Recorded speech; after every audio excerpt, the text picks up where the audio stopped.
All right. Hey, everybody. And hello. This is Zakia Sankar Jabbar, and welcome to my podcast, Real Talk with ZSJ, where you will get uncensored truth telling on this channel. And I am so excited to welcome my friend Alison McDowell.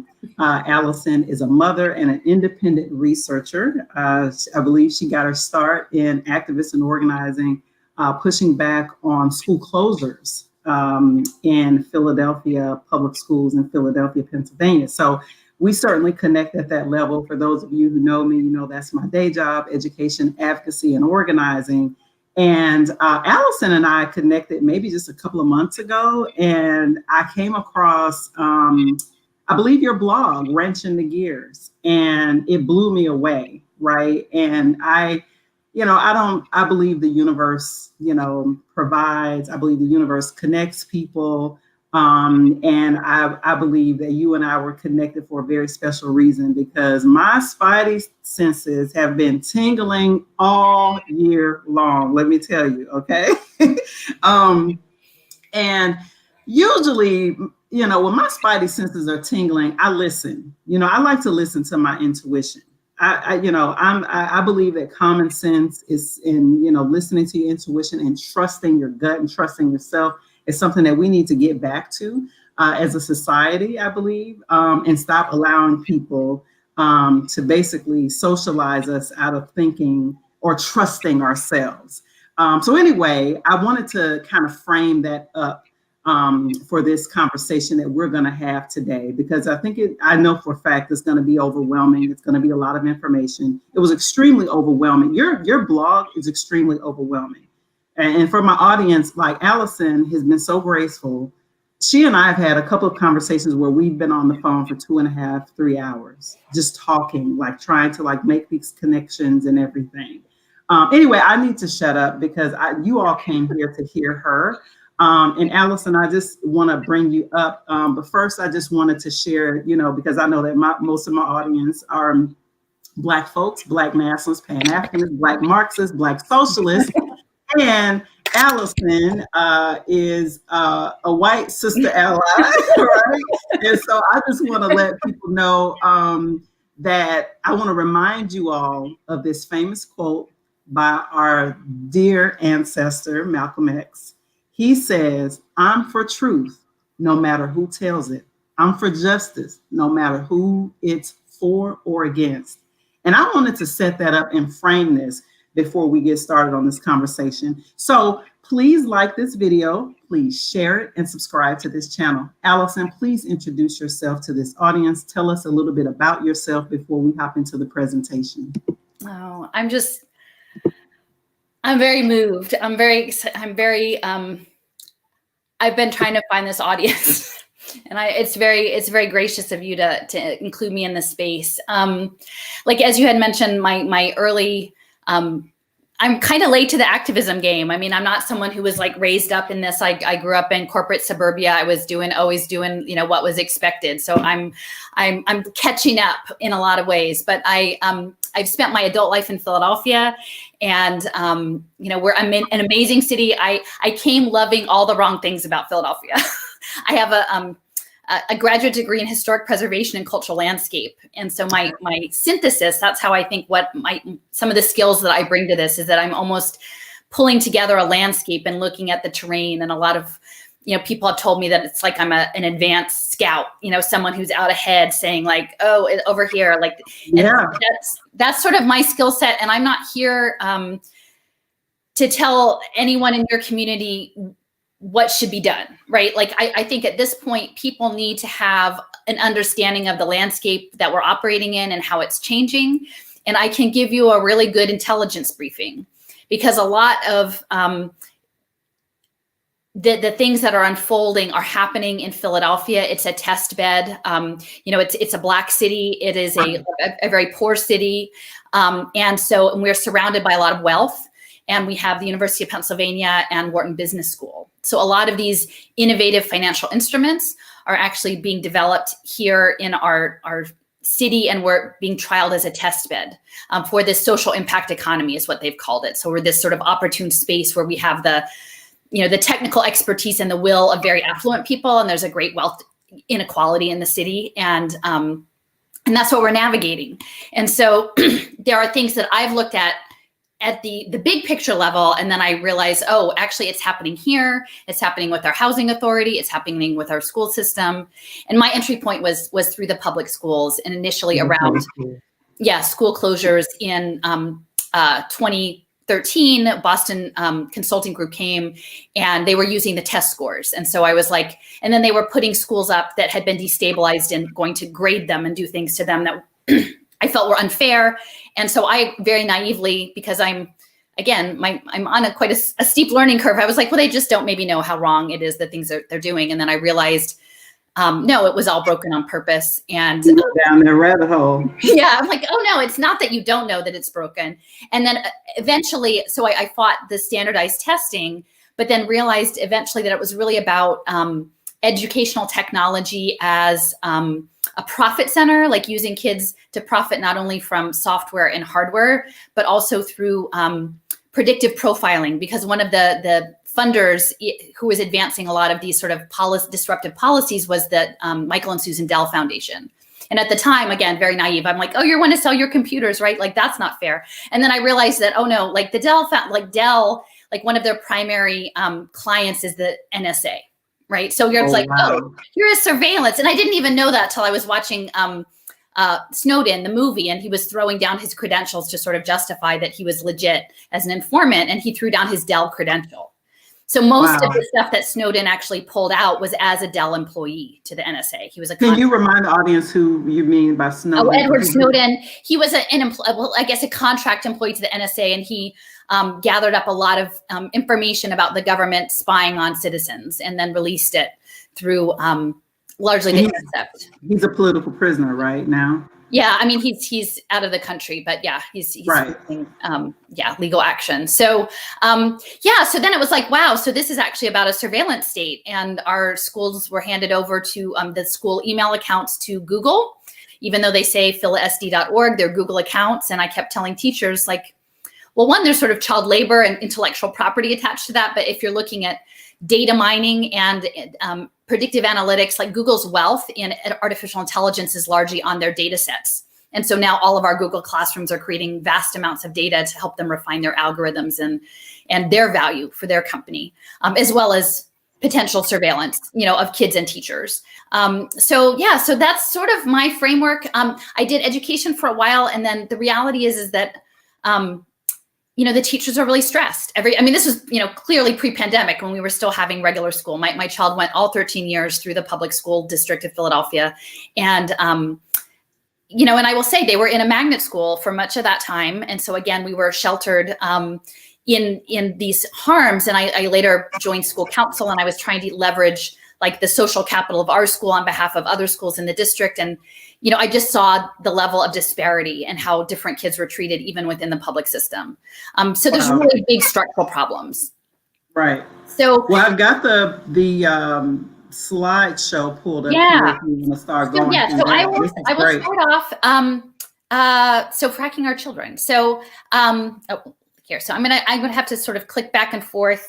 So okay. So this is sort of my opening statement, and I want to say that we're all in this machine. I kind of frame it as a machine because right now everything is so partisan and people are so fragmented that ultimately we are all up against this thing that I'm talking about here. And so I think we're all in different parts of it. So this is not to say that even though you're in the machine that you can't know what's happening and know the bigger picture, and that we can't all figure out ways within where we're situated in this machine to figure out ways to achieve more just outcomes, for all the kids, but especially the kids that have been harmed, for generations, really. So just to situate this, we are currently approaching what's known as the fourth industrial revolution. Okay. Mm-hmm. And so this is actually a shift. And if we understand that education from the beginning has always been about feeding children into industry. Mm-hmm. Right. So there was this shift from agriculture into industrial. So they would train the kids just enough to run the mechanized machines. And then eventually we shift to, service work or knowledge work. And then that became offshored. And this is all linked to globalization, because clearly the prison industrial complex was built up with the globalization the last time in the background. There was this obsessed workforce, and how was global capital going to profit off of those bodies that have been pushed out of work? Well, we will incarcerate them and create new profit streams in the carceral state. So now we are approaching this next revolution, which is a new phase of globalization, which is centered on essentially global competition for labor work, TaskRabbit jobs, gig economy jobs where you would be competing against individuals from all over the world, either through screen-based work or through haptic controllers. So there's this vast amount globalization. This next wave. It's going to be even like the globalization that we saw of service work. Like, we know a lot of teachers are doing VIP Kid, they're doing distance learning. They were teaching kids in China, but now everybody's doing distance learning. So all of these, even white collar jobs and professional class jobs, are going to go online. And once they're digitized, then you're opened up to competing for people all across the globe. And they're working increasingly on automated language translation. So even the language isn't going to be as much of an issue in the next 5 to 10 years. And we're teaching that through the AI. So we're approaching this. And so what do we do with all of these people that are excess now, right? They're not going to build, they do not want to invest in the amount of prisons that it would take to divert all of these excess people as we move to globalized labor and robots into prisons. They don't want to build that many prisons. So essentially what's happening now is all of these satellites are launching, is that we are turning the world into a virtual prison. An open prison. Internet of Things. And so is that connected to geofencing? Because I've heard you talk about that. Can you make that connection for people to know what that means? Exactly. Well, and I think people are familiar with e-carceration, right? So that's been a shift. Like, oh, well, we won't have people actually in physical prisons, but we'll move them out into an electronic monitoring system, which is also very oppressive because people are paying for these monitors and they're being monitored like ankle bracelets and all sorts of things like that. Now it's going to be moved to a whole nother level with these Internet of Things sensors. Here, let me just click over to the next slide. Yeah, so blockchain. We're moving towards having smart cities. Blockchain is good. Well, in China, they're using it to track the people on parole. Jesus so that's what I'm saying. It's a sensor. So it's like right now we have, people have their phones, and that's their main Internet of Things. But you have smart trash cans, you have smart street lights, your car is an Internet of Thing because it's tracking where you go, your Easy Pass is an Internet of Things, your digital payments are Internet of Things. Everything is aggregating all of this data. Yeah. And so what I'm saying is, like, I'm trying to frame it that a lot of folks who are working on addressing the problems with the justice system and addressing the prison industrial complex is that huge amount of money is going to be a cost offset.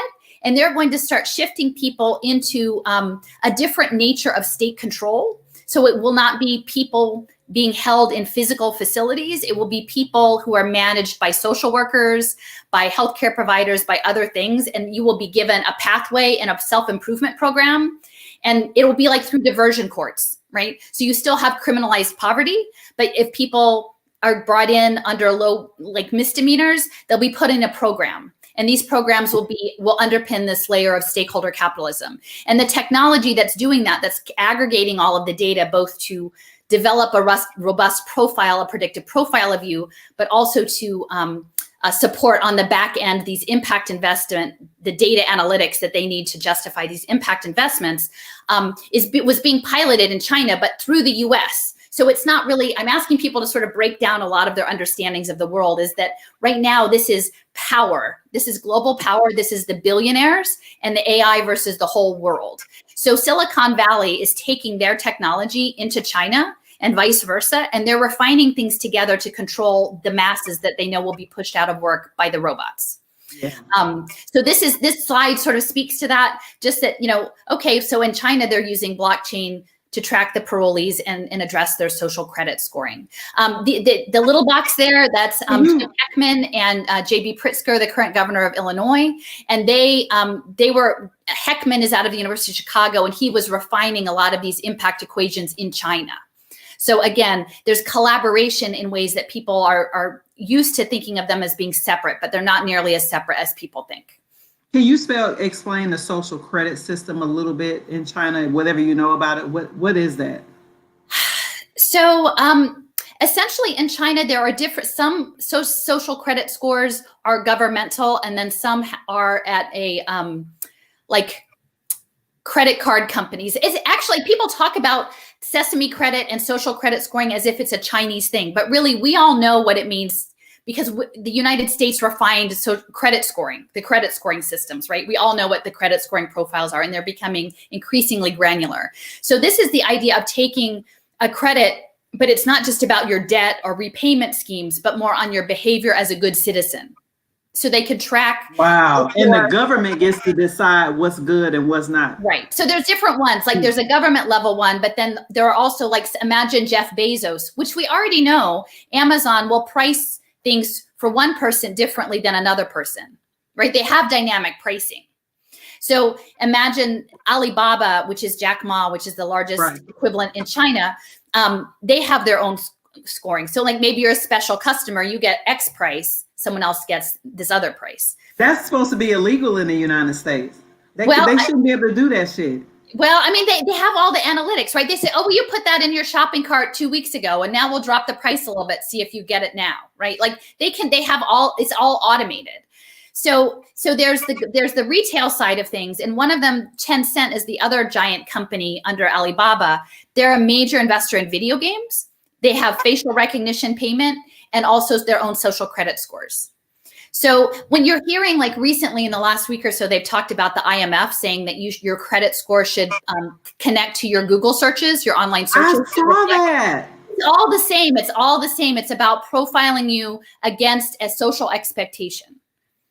So let me just scooch over to the next thing. And just to sort of clarify again, so we're breaking down geopolitical. I'm saying this is not one country versus another country. I mean, there's a bit of that, but this is about power, a very elite class of billionaires and asset holders against everyone else.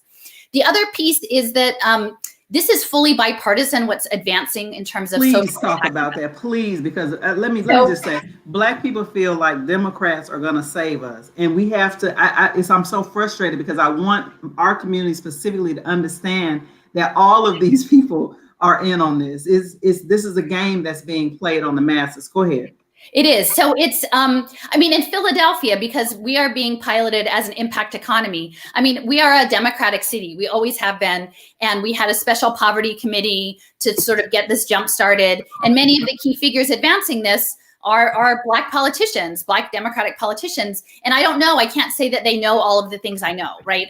But the reality is that this runs on people being dependent on the state, because these arrangements and the level of control would not be possible if people were economically independent.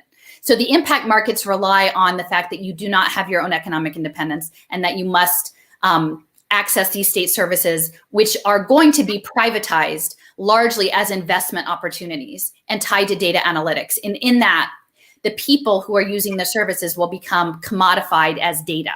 So just like, my first entry point into this was like third grade test scores, right? These third grade test scores were everything. Everything had to center education into a third grade test score.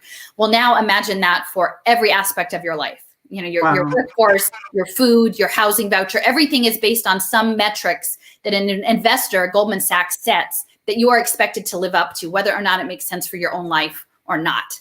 And what I would say is a lot of these metrics might make sense on the paper as a deal, but they do not materially benefit in the long run the individuals. Because ultimately, if we create a global investment market in poverty, what you have is, if it is profitable, you will only have more better managed poverty.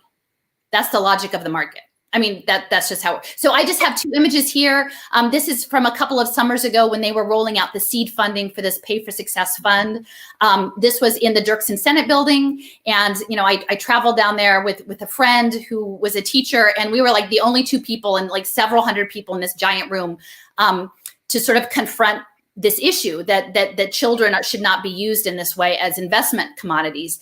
And it just hit me very hard because there were individuals from Philadelphia in this room as well, that all of the speakers, the keynote speakers at this event, which was about a 3-hour event, were Republican congressmen and senators. There were maybe 4 or 6 who were giving the keynote speeches. But then the panelists that you can see in this image on the right, the woman in the black shirt, like she's used to be with Goldman Sachs. Those are all people who were on like laid out policy under Obama.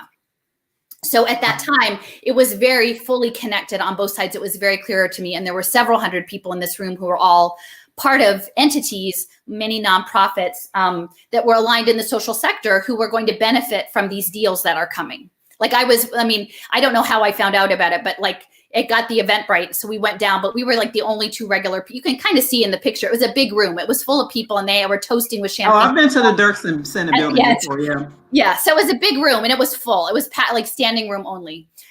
So this is the other piece. I had mentioned Judith Rodin, who was the former president of Penn, set up much of this when she left the University of Pennsylvania, which is here in Philadelphia. She became president of the Rockefeller Foundation. So in the aftermath of the last global economic crash, when the housing market crashed, it destabilized so many people. And it actually set up, like if you understand this as a poverty management sector, like that this is it's a poverty management, not eradication of poverty. They just want to manage it. You're going to make money on poverty. They're going to, not just manage it. They actually going to make money on it. They're going to make money on poverty. Yeah. Oh, okay. Go ahead. But it's going to sound really good to you. It's going to sound like they care. It's going to sound wonderful. Yeah, let's keep going. So she set this up. She set up, it's a new game, right? And that's, I would encourage people, if they haven't watched the film, The Big Short, The Big Short is very clever in how they talk about how this scandalous game of gambling on people's mortgages happened, and these the debt obligations, and that in many respects these powerful interests, nobody's looking over them. They make their own rules. So a lot of times when I talk about this to people, they say, it doesn't make sense. I don't understand. It doesn't make sense. But when you're powerful, it doesn't matter if it doesn't make sense, because you make the rules. As long as all the rich people, as long as all the influencers are on the same page and the game makes sense to them to play, they will play the game. It doesn't have to be logical in the real world. They're making their own logic. And even actually at one scene in the film, they were hoping that the mortgages would default, because they had bet that there would be defaults and they would make money if the mortgages defaulted. And they were defaulting, but they never changed the bond ratings.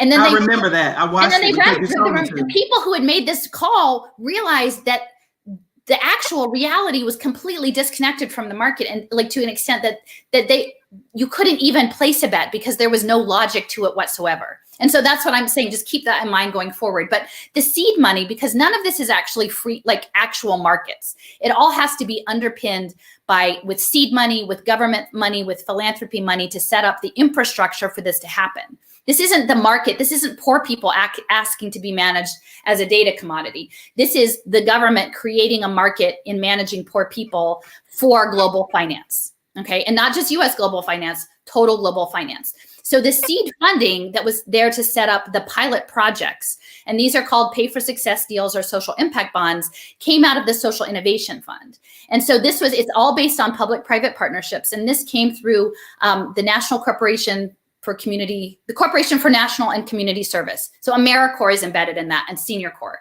But their other division is this innovation fund to do the seed money to get these deals started, because they need to, it's like when you prototype a new manufactured product. You don't go and make 10,000 before you know if it works. You start small and you refine. So for the last 10 years, they've been refining these projects, and a lot of them are based in policy and software.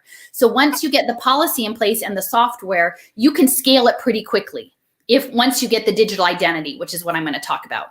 But, it's important because, this is named after Ted Kennedy. Like, this is right after he died. Like, it is it's not exclusively, because I'll talk about workforce reskilling, and Ivanka Trump was just in Davos talking about blockchain workforce badges. It's fully bipartisan, but it is, in Philadelphia, what I'm sort of struggling with is folks, and so this is just a reminder. So Goldman Sachs, the last crash, set it up. These are the key figures here. So we have Klaus Schwab from the World Economic Forum, who's doing this great reset. And then on the other side, we have Bill Gates, that people are very familiar with, but also Michael Bloomberg. And I would say in many respects, Michael Bloomberg is more dangerous than Bill Gates, because Michael Bloomberg is going to be running the global police state. So that's wait. Okay, hold on, because Black people need to. When you talk about a police state, that's important to us. Yeah. And I want you to just dig into that a little bit. Tell Right. us what you mean by Michael Bloomberg is going to be running the global police state. Right. Okay. So let me just go back. So Michael Bloomberg, through Bloomberg Philanthropies, among other entities, has set up, and with Harvard, so they have a partnership with Harvard Kennedy School where they train government officials to implement data-driven policies. Yeah, Jackson's mayor been down there. Birmingham's mayor has been down there. A lot of Black mayors. And in fact, I mean, I know this because our former mayor, Michael Nutter, was his right-hand man selling this program. Jesus. So when Michael Nutter left Philadelphia, I think he was on the board of the Philadelphia Federal Reserve. He joined with Michael Bloomberg. He was connected, I think, with Department of Homeland Security. Like, he went off and just did all of these things that were setting up this next phase of the program. So in order for these poverty management markets to exist, they need to both, I said, have the policy in place, right? You have to have the policy in place to set up the public-private partnerships. And you have to have the culture of data-driven everything. Everything must be data-driven. And what I'm trying to say is that even though in many respects, I think they would like to, and maybe you could speak to this, but I think that there's a presumption that is not accurate, that if you only had more data, that there would be more justice. Like, that's what I'm saying. All the data in the world. They've been looking at data for centuries. Well, that's what I'm saying. But I think that there is a big push to say, if we had more data, there would be more equity. If we had more of this, it would get fixed. I hear a lot of, okay, thank you for saying that, because I'm sick of that shit. Because I hear that a lot from academics. Well, we just need to collect more data. We just need to collect more data. We just need to do another report. How many more reports you need to do before we actually get to changing the material conditions of the people? We see that a lot in the NGO space. We see that a lot in the nonprofit space, and you see that a lot in academia. So is there connections between all of this stuff in academia, NGO? Right. Yeah. Well, so essentially, the cost offset structure that we're going to talk about for these impact deals rely on a credentialed equation. Someone has to come up with the equation that is the rule of the game. And they say, if you meet these metrics, this is your return on investment. So Jim Heckman, that I pointed out at the beginning, he has the equation for pre-K investing. So he said, you're going to get a 7 to 10% rate of return on pre-K investing, up to 13 if you count health data. So he said that. He set the equation. I'll show another one, Teachers College, Columbia University. They set the return on investment, I think it was 11% on effective social emotional learning curriculum. There's this guy, Richard Layer, who's in the UK. I'm not sure. I think it's London School of Economics. He has a labor economics. They scaled the whole creation of the mental health through the NHS, the public health systems. The mental health treatment was all scaled on an equation based. The cost offset was like depression tied to unemployment or underemployment. So they used that equation to scale the mental health treatment system in the UK. But what that meant was everything had to be data driven. So if you had a treatment program that was not collecting data on the clients, that couldn't prove, quote unquote, the effectiveness, it wasn't going to get funded. So you end up with things that are like text therapy, like VR therapy, teletherapy on a screen, something that you can get a data metric, because that's what the financial deals are going to require. And I'll talk about that a little bit more, but that's why under lockdown, like education has to be online. Medicine has to be online. All of these things have to be mediated through a device to capture the data. But it is the academic institutions that are essentially giving the stamp of approval to say, this is good. And actually, this whole structure was set up through NYU, their GovLab. They created a GovLab. It actually was in partnership with, I forgot. Neil Kleinman was the guy at NYU. And then there was another guy at Harvard who was the conservative. So they had the liberal and the conservative. And they set up what they call a new operating system for government. And it's all based in behavioral economics and nudges and digital surveillance. And the thing to point out here with Michael Bloomberg and Bill Gates is that they partnered on something called Domain Awareness System in Lower Manhattan, which was at the time a very sophisticated, coordinated surveillance system of cameras that was developed through Microsoft. And then New York City got kickbacks whenever they sold this system to other entities, like other cities. And so New York City was making money, but it was a partnership with Microsoft directly. And my feeling is that even within, like, some of this overlaps with the gaming environment, that they had like the Xbox motion capture. I'm not a gamer, so I can't remember the exact, but it's called Connect with a K. And yeah, so, I'm not a gamer either, but I'm sure the people in the comments probably know what you're talking about. If there's something that you would put on your TV and then you would be in front of it and it would learn your movements, your physical movements. Now you can apply that. You were seeing like how that fits in with facial recognition and gait analytics in lockdown, right? Like they're using those in China to, you know, keep people distant. Are people distancing? So they're using all of their you know, layering up all of this information. Who would think video games would overlap with like real-time state surveillance? But it is happening. That's going to be hard for people to accept. Well, see, that's what I'll come back to, like in the next slide. But what I want to let's come back to it, and I want you to come back to, because there's an important question. So let me tell everybody, questions will be taken when we get towards the end of her slides. She's willing to stay on to answer any questions. So if we don't get to your question right now, I promise we will get to your question toward the end of this presentation. Just allow us to get through the presentation, and I promise we're going to get to your questions. But there's a sister in the comments who was like, she wants to know, what does the return on investment for pre-K look like, and give examples. And I know you're going to talk about that. So just keep going. I just wanted to make sure I brought that up, because I'm not sure I actually put amply in here. So I will say, let me just, like, before I move on. So they're actually, so what I had said, that there are pilots. The pilots aren't just in the United States, they're all around the world, because this is global, right?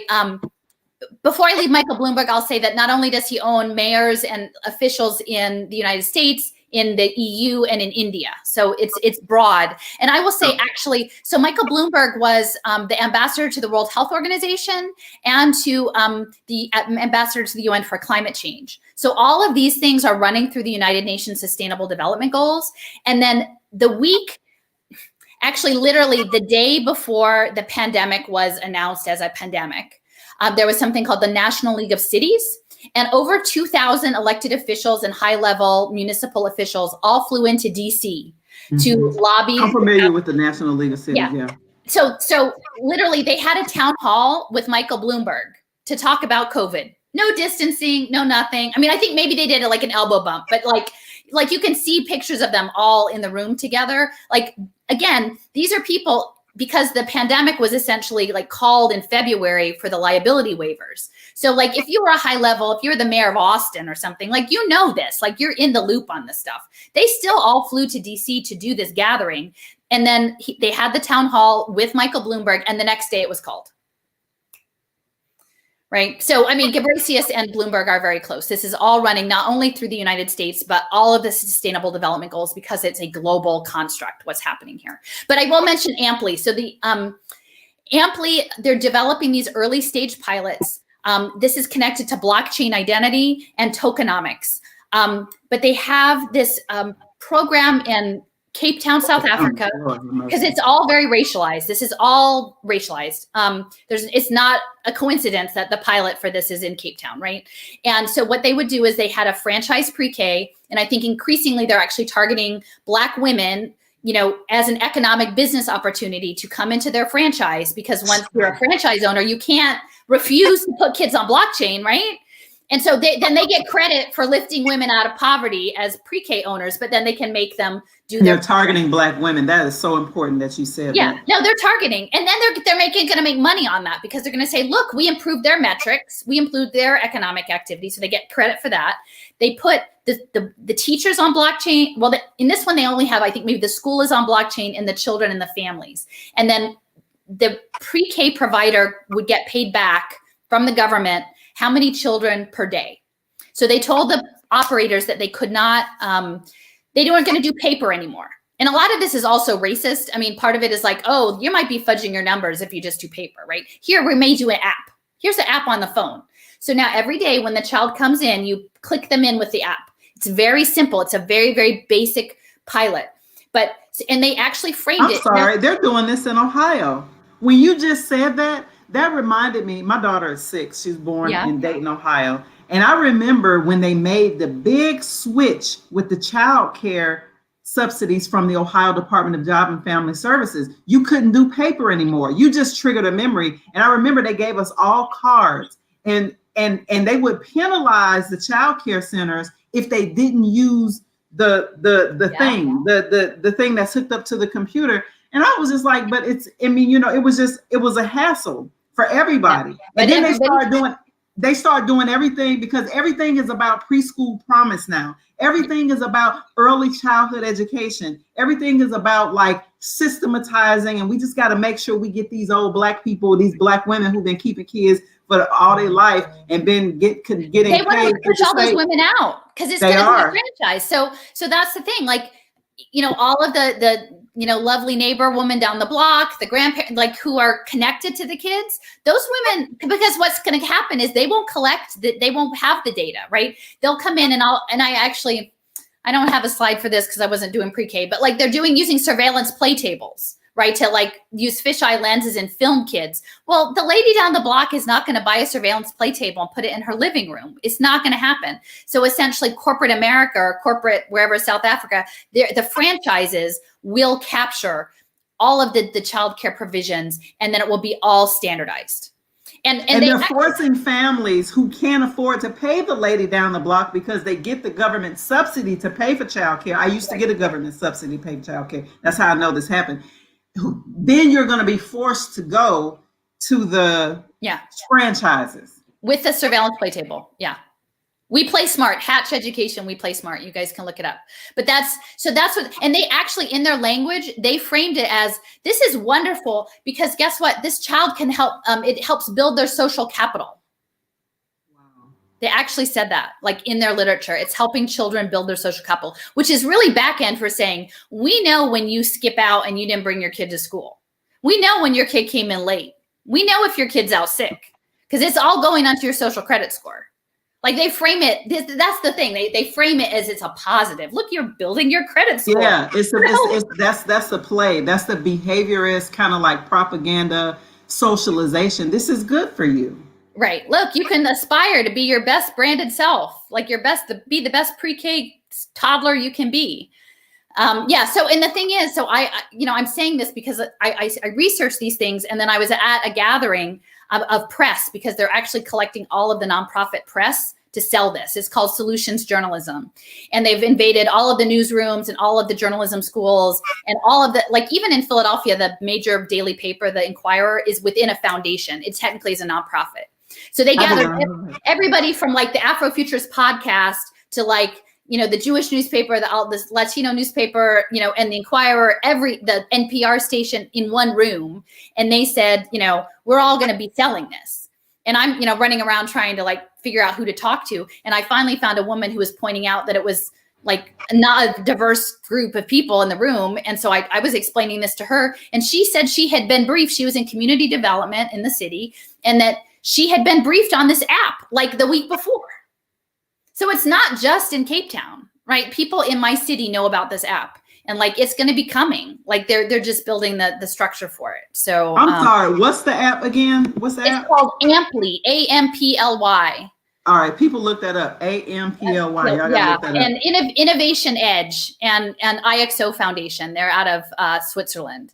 So I make these little movies because I have terrible, but like, I just want to emphasize that this is a situation of global political economy. And I sort of frame it as a plumbing problem. So capitalism has to the money has to flow, and capitalism has to grow. So the economy must continue to grow, and the money must continue to move, because that's, after the last crash, they said, everybody go out and keep spending money. Because if everybody stopped spending money, the whole thing would just explode. So the fluidity is important. But what happens with, and this is, I did this little picture 3 years ago. Imagine what it's like under lockdown. So you've got this very vast amount of wealth concentration at the top, and you have all of these poor people, like they call it the bottom of the economic pyramid, at the bottom. So how do the people at the top keep this machine running? And what they actually have to do is, so that's the liquidity piece of this, is they have to turn people into a commodity. So the people are no longer the consumers, the people are consumed. Okay. So explain commodity. So like when you say people are going to be the commodity, So as African Americans in this country, we were once a commodity. Yes. When we were slaves, we were traded and people made Right. money off of us. You're saying that everybody now is about to be a commodity, Yes. and we're going to be traded in the digital form. Yeah. And that's why I'm so like, a lot of people who are protesting like the economic consequences of what has been happening over the last 8 months are framing it as a patriot framing. Like many people who are pushing back, and I've seen this myself, and I'm saying, no, that isn't actually the proper framing. Because the proper framing, what is happening is that people are being treated as those who are enslaved, those who tried to navigate like these unfree labor systems and these, oppressive systems, as well as the indigenous people who were pushed off of their lands that they had and put into reservations and made dependents on the state. So to fully appreciate what is happening to white America, you have to own what happened to Black America and indigenous America. It's all of that piece. And so the patriot framing does not work because in Philadelphia, there were like many amazing Black activists who surfaced the fact that our first president, because the first president, George Washington, lived in Philadelphia because DC hadn't been built yet. And he kept 9 people in slavery in his house in a city of free Blacks. And he wrote a letter saying, like, how do I keep my people enslaved? And I'll take them back to Mount Vernon to keep them so that they don't qualify to become free. And so that is the history. And that's why it's vital for everyone to understand the way I see it is that this process of coming out like towards justice is one that has to be framed within that understanding and preferably led by Black and brown people. That's how it feels to me. So that's why I'm offering you this intelligence. I'm not telling people what to do about it, but that is the framing that I think is really vital because it is about human capital and it is about treating people, if you watch The Big Short, it's these bundled mortgages, it's debt. It's about bundled debt. And that was bundled debt tied to buildings. The concentration of wealth that has accumulated in the last decade since the housing crash, it's only become more and more concentrated. Of course, we see it. Right. So it became more concentrated during the damn pandemic. Look at how much money Jeff Bezos and all these people made. Right. Elon Musk. Yeah. So the only thing bigger than housing is people. Jesus. That's the only thing bigger. And the earlier, the better, because the more deals you can make on them. And that's why they want the babies. And they actually want unborn babies. They want people, they want pregnant women. In Tanzania, they had the first blockchain baby was born in 2018. And this is running through humanitarian aid too. Because as early as the deals are, you can get them. And it's also embedded in like eugenics. Because part of the fourth industrial revolution is synthetic biology and genetic engineering. Transhumanism. Yeah. So people need to understand it in that's the other part of the history that people need to know. So I will just encourage the rabbit hole that I went down. This is actually a real, there are these people who do foresight, like foresight projects, just like these companies, these big mega companies, they have 20, 30, 50-year plans, and they gather these futurists, to sort of project forward. So this was one put out by Global Education Futures Forum. It's led by Pavel Leksha, who's out of Skolkovo in Russia, but it has representatives all around the globe. Tom Vander Ark is Bill Gates' guy in the US. And this is from a map of education. So they're talking about new models of human capital investment, investing in promising youth in human futures. And so as far as language, I want people to be familiar that opportunity youth falls in this category in particular. And I know there are many, many programs that are aimed at opportunity youth. It's not their opportunity, it's the investor's opportunity. That's the opportunity piece of this. And I don't have a slide of it here, but there's also in this map, if you go to Global Education Futures Forum and Pavel Leksha, who is a transhumanist, by the way, he's tied to world skills and he is a transhumanist. They talk about a student genetic passport. Okay, so when we're talking about eugenics, this is really serious. Like they're almost saying like your education will be dependent on what your bioinformatic information is. And that is backed up by someone, Dominic Cummins, who was Boris Johnson's right-hand advisor, who's working on the NHSX in the UK.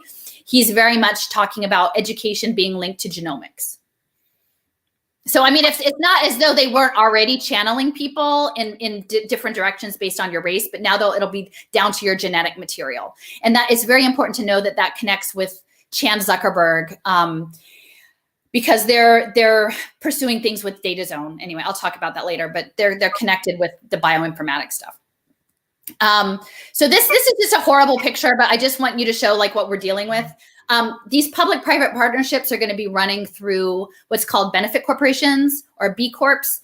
And the B Lab is actually in Berwyn. So again, in my area, it's right outside of Philadelphia. It's on the main line. It was funded by Judith Rodin, the Rockefeller, and they were setting the rules, this Global Impact Investment Network, the IRIS, which are the metrics that they need for the impact investing. And this is they had a white paper that was talking about like how great stakeholder capitalism was going to be. And they, this is from their report. This is something that they're thinking is a good thing, this image. And they're talking about the colonial capitalist, the industrial capitalist, the shareholder capitalist, and now the stakeholder capitalist. And like, this is the most evolved capitalist is the stakeholder one. So it's gross, but like, I just wanted people to see that because that they don't think, like that's how they represent themselves to others. So, so this is another piece of it. So who are these stakeholder capitalists? Well, this is one of them. His name is Paul Tudor Jones, and he has Tudor Investments, but he also founded the Robin Hood Foundation. So, these folks have really long lead times, and the Robin Hood Foundation put a lot of money into the Harlem Children's Zone for over 30 years. And that was managed, Jeffrey Canada, very prominent, and also Stanley Druckenmiller was the chair of the board there. And Stanley Druckenmiller was George Soros's, a manager of one of his funds, his hedge funds. They developed over that time, offering wraparound services to the Black community in Harlem, all sorts of cost benefits for if you give a poor kid glasses, what is the economic return? If you give them housing, what's the economic return? And this book that they developed, the Robin Hood Foundation, is 168 pages of equations. So tell us why that's not a good thing. Like if you give kids glasses, right? Like why if you give kids housing, like, because that sounds like, right, we want people to have glasses. We want people to have housing, right? Like we're yeah. So it's going to be tied to the impact markets, which mean they are going to impact you. You are never going to have the independence to make your own, like, so in the housing, so we had this, these hearings, our poverty committee, okay? One of them was on housing.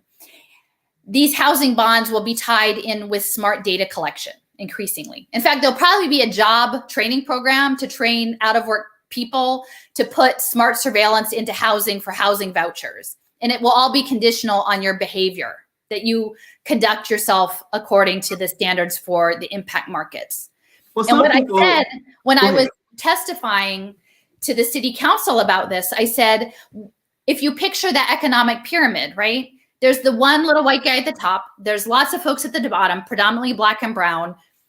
There's no amount of behaving, good behavior, that will bring Jeff Bezos's or Michael Bloomberg's money down, right? It's a plummet.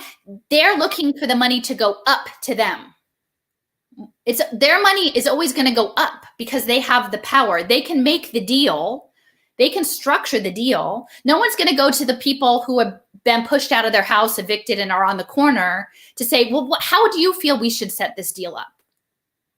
They're going to go to Goldman Sachs and JP Morgan Chase and say, well, what does this deal look like for you? What kind of numbers can we put in to make this deal work for Goldman Sachs? Jesus. So what I'm saying is like, it's a political economy problem that if they're making money off of this poverty, it doesn't grow the pie. Like it doesn't give the people it may keep them, it may slightly ameliorate their situation.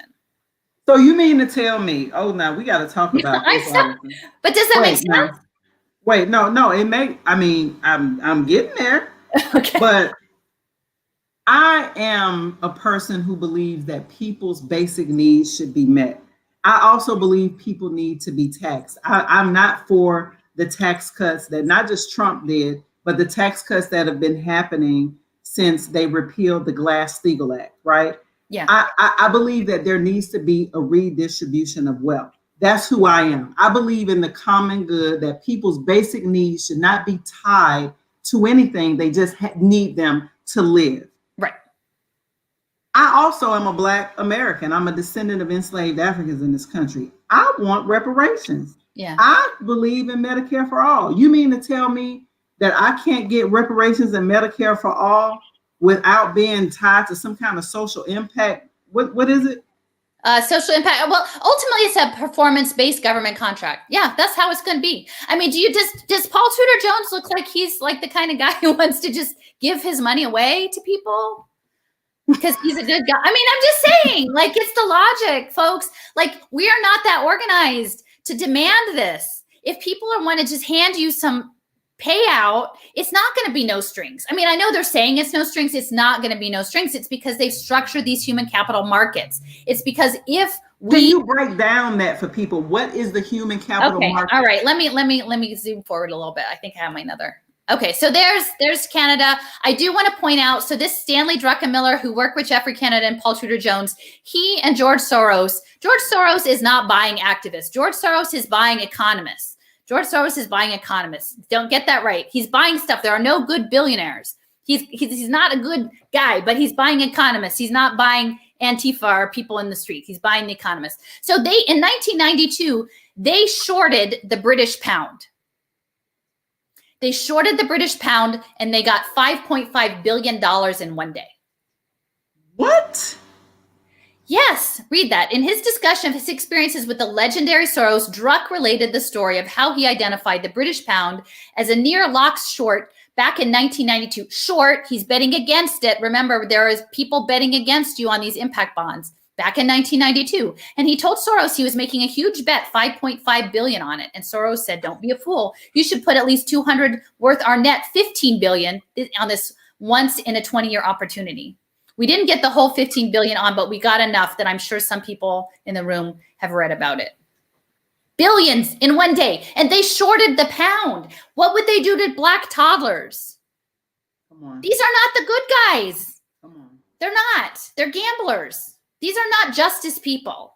And so this is the history that I think is really important, because a lot of this is tied up in insurance companies and health insurers, is that the Zong. So in 1781, this ship full of enslaved people hit the doldrums, and they had taken out an insurance policy, but the insurance policy didn't cover if they just died. But it did cover them if they drowned.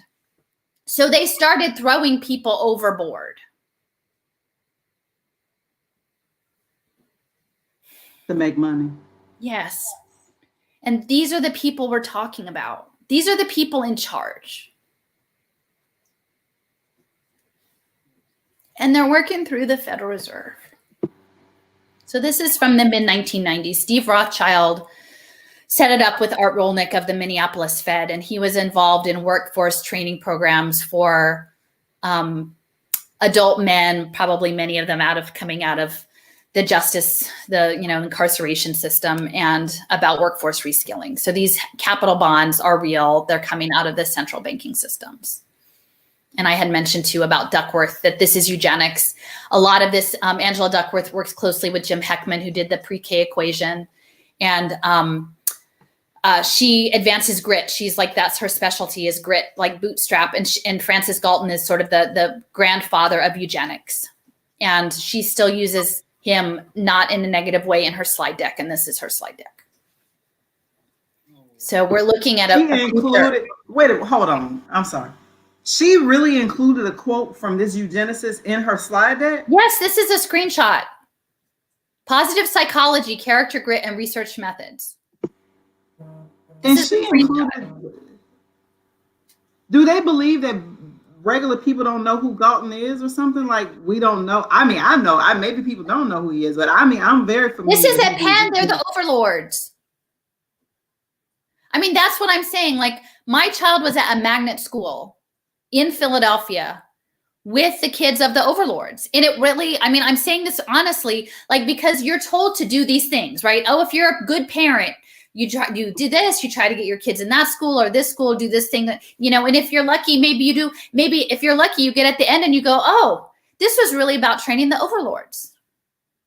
Jesus. And you know what I mean? And so that was my realization. And I'm not proud of it. Like, you know, society conditions you. Like, here's your path. And if you're to be a good person and excel in society, this is what you do. And it wasn't until the last couple of years where I really realized, and in fact, Wharton was cultivating kids from this school to do a social impact summer program, high school juniors, to raise them literally to be the social entrepreneurs.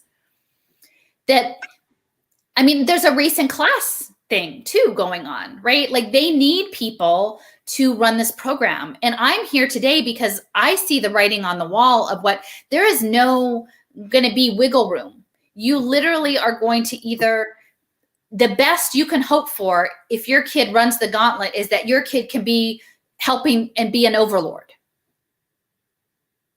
You're either going to be the oppressed or you're going to be the overlord over the oppressing people. And as a mother, I don't want that future for my kid. I don't want a world run on data analytics for Michael Bloomberg and the police state where if you're lucky, you get to be the one to oppress people on a daily basis, because there's psychological harm in all of that. Like, that's why I feel like there's a unifying opportunity here if we understood what it was within a historic context. And I'm not trying to erase, you know, anything, but we actually have to know what it is we're fighting. And that's what I'm trying to tell people. So you said, how do these deals work? So this is like an infographic that I developed. Again, it's not going to totally make sense. I will say, like, I have other things that maybe you can include in a link afterwards if people want to spend some time, because it almost is like learning. I'm sure they are. It's like learning a new language. And I will say, I would love for people to like prove me wrong, but I don't know that I haven't had that happen yet. I don't want this to be true, but this seems to be how things are coming, is that you have a key feature of all of this, the public-private partnerships, is that you have ongoing austerity. Okay. Oh, we see that shit. Right. We're living through that. Right. But if the government had the resources, as you said, people should be taken care of. Right. The elderly should be, you know, our kids we should have access to childcare. Our elders should be taken care of. You know, if you're, you know, our veterans should be taken care of. No one should be on the street in the rich, you know, this rich country. But austerity, fiscal municipal austerity, is a precondition. Then you come up with a contract. So what's happening, and I want to say that in this near frame future, the accounting firms and the law firms are going to make bank on this stuff because they need lots of contracts. Accounting firms and law firms. Yes. And increasingly, they're developing law firms where you're coding, because this is actually, imagine a world of coded contracts, of digitally coded contracts that are embedded in the built environment. Right? Imagine the person on parole in Foshan, China. The way in which you interact with your physical environment may end up being different than the person next to you based on your status. Like directly, like the door may or may not open, right? The elevator may or may not go up. The digital wallet may or may not work. Like, all of these things will be mediated by contracts, but they are contracts that are increasingly carried out in computer code. So there's this merger happening now of coding. And I will say the accounting, from the history standpoint, a key element of the maritime trade, which was often in Black bodies, right? That was a huge part of maritime trade, was the rise of double entry bookkeeping in the West. So I think it was done through the Catholic Church. It was part of doctrine of discovery. We can go in, we can steal people, we can steal resources. We will account for them in these accounting books. The ledger is important. The accounting ledger is important. Now, the next ledger is the blockchain ledger. So the blockchain ledger is this decentralized encrypted ledger for the next phase of the human capital mining program. And so it is very logical that the accounting firms, the KPMGs, the Accenture, the Deloitte, that these big firms are in on this social innovation. They frame it as social innovation. So they will pick a success metric. So this is the deal. They write the contract because this is about outcomes-based contracting, a pay for performance. And so much of the pay performance language in the education space, the VAM, the value added measures, which is a weirdly agricultural construct, was never meant to be human teachers. Eventually, it was always value added model was for computer programs. It was just temporarily for human teachers. It was always going to be for these digital interventions. But you would set a success metric. So I will give an example. One of the first social impact bond in pre-K in the United States. These bonds started in the United Kingdom with social finance. Michael Bloomberg brought them from the UK with Ronald Cohen here. There was one at Rikers Island around prison incarceration, and then there was one in Salt Lake City for pre-K. The way they structured this pre-K deal, and you guys can look it up online, it's in Salt Lake City, was that they said there's a cost offset. And this premise is that it's all based in predictive profiling, and they profile you into being a burden on society, and they quantify that. So let that sink in. They are using predictive analytics to predictively profile your degree of brokenness, again, within a white Western financialized construct mindset, right? You will be a burden. You haven't done anything wrong yet, but based on your parents, your zip code, your genomics, you're going to be this, maybe a little burden or you're a big burden. Like you're going to have, but everybody's a burden. And if we can preemptively fix you for less cost than paying for you after you got broken, there will be a cost differential between paying for once you're broken versus fixing you. There's like a gap between. And that is the space in which the profit is negotiated. So they will say, oh, we just want our money back plus a little slice of this money we saved you. So let that sink in, okay? Everyone is predictively profiled into being a burden on society at some extent, particularly Black and brown people, particularly people because this runs on trauma, epigenetic trauma. So wait a minute. Now I'm thinking about this now, and I'm sorry to cut you off, but I'm thinking about this because there are people who are in my sphere, right, in the education justice space, that swear by the community school model is the way to go when it comes to educating children in trauma. Trauma actually triggered that thought. There are people who are organizing with labor unions, with activists, people who literally have the right things at heart about what our children need. And I just want you to explain why the community school model may not be what we think we want it. I mean, I have a slide of that coming up. Okay, go ahead. Sorry. All right. But I will say, and I'm not saying that trauma isn't important, that I'm not denying the long-term health impacts of trauma. But what I'm saying is that what the idea is that you will take a vital, spiritual, sacred human life, right? And you will distill it into data, and you will distill it not as a beautiful potential gift to society, but this structure inherently says this child is already broken. And we know that this is a mentality that exists. I mean, I'm not telling you anything you don't know, but I'm saying from a financial market standpoint, it's actually part of the market structure. Okay. We'll make money off of broken people. Got it. Yeah. And then which will only precipitate making more broken people. And if you're too broken and not fixable, you're probably not a good investment. And if you're not very broken and you don't have much upward potential, you're not a good investment. But that's where grit comes in. What are they going to do with the people that are not good investments? What's the plan for them? I don't know. You don't want to speculate. Okay, I got you. I mean, I've already made my but we should. So they have a narrow success in Salt Lake City. The pre-K bond that Goldman Sachs backed, that the woman that I confronted at the panel said, "Don't put babies on surveillance playtables." She set up that deal, and that deal said we are screening. 100 toddlers. We used a tool. We screened them into this pre-K program that Goldman Sachs funded. It wasn't a luxurious program, although it was in person.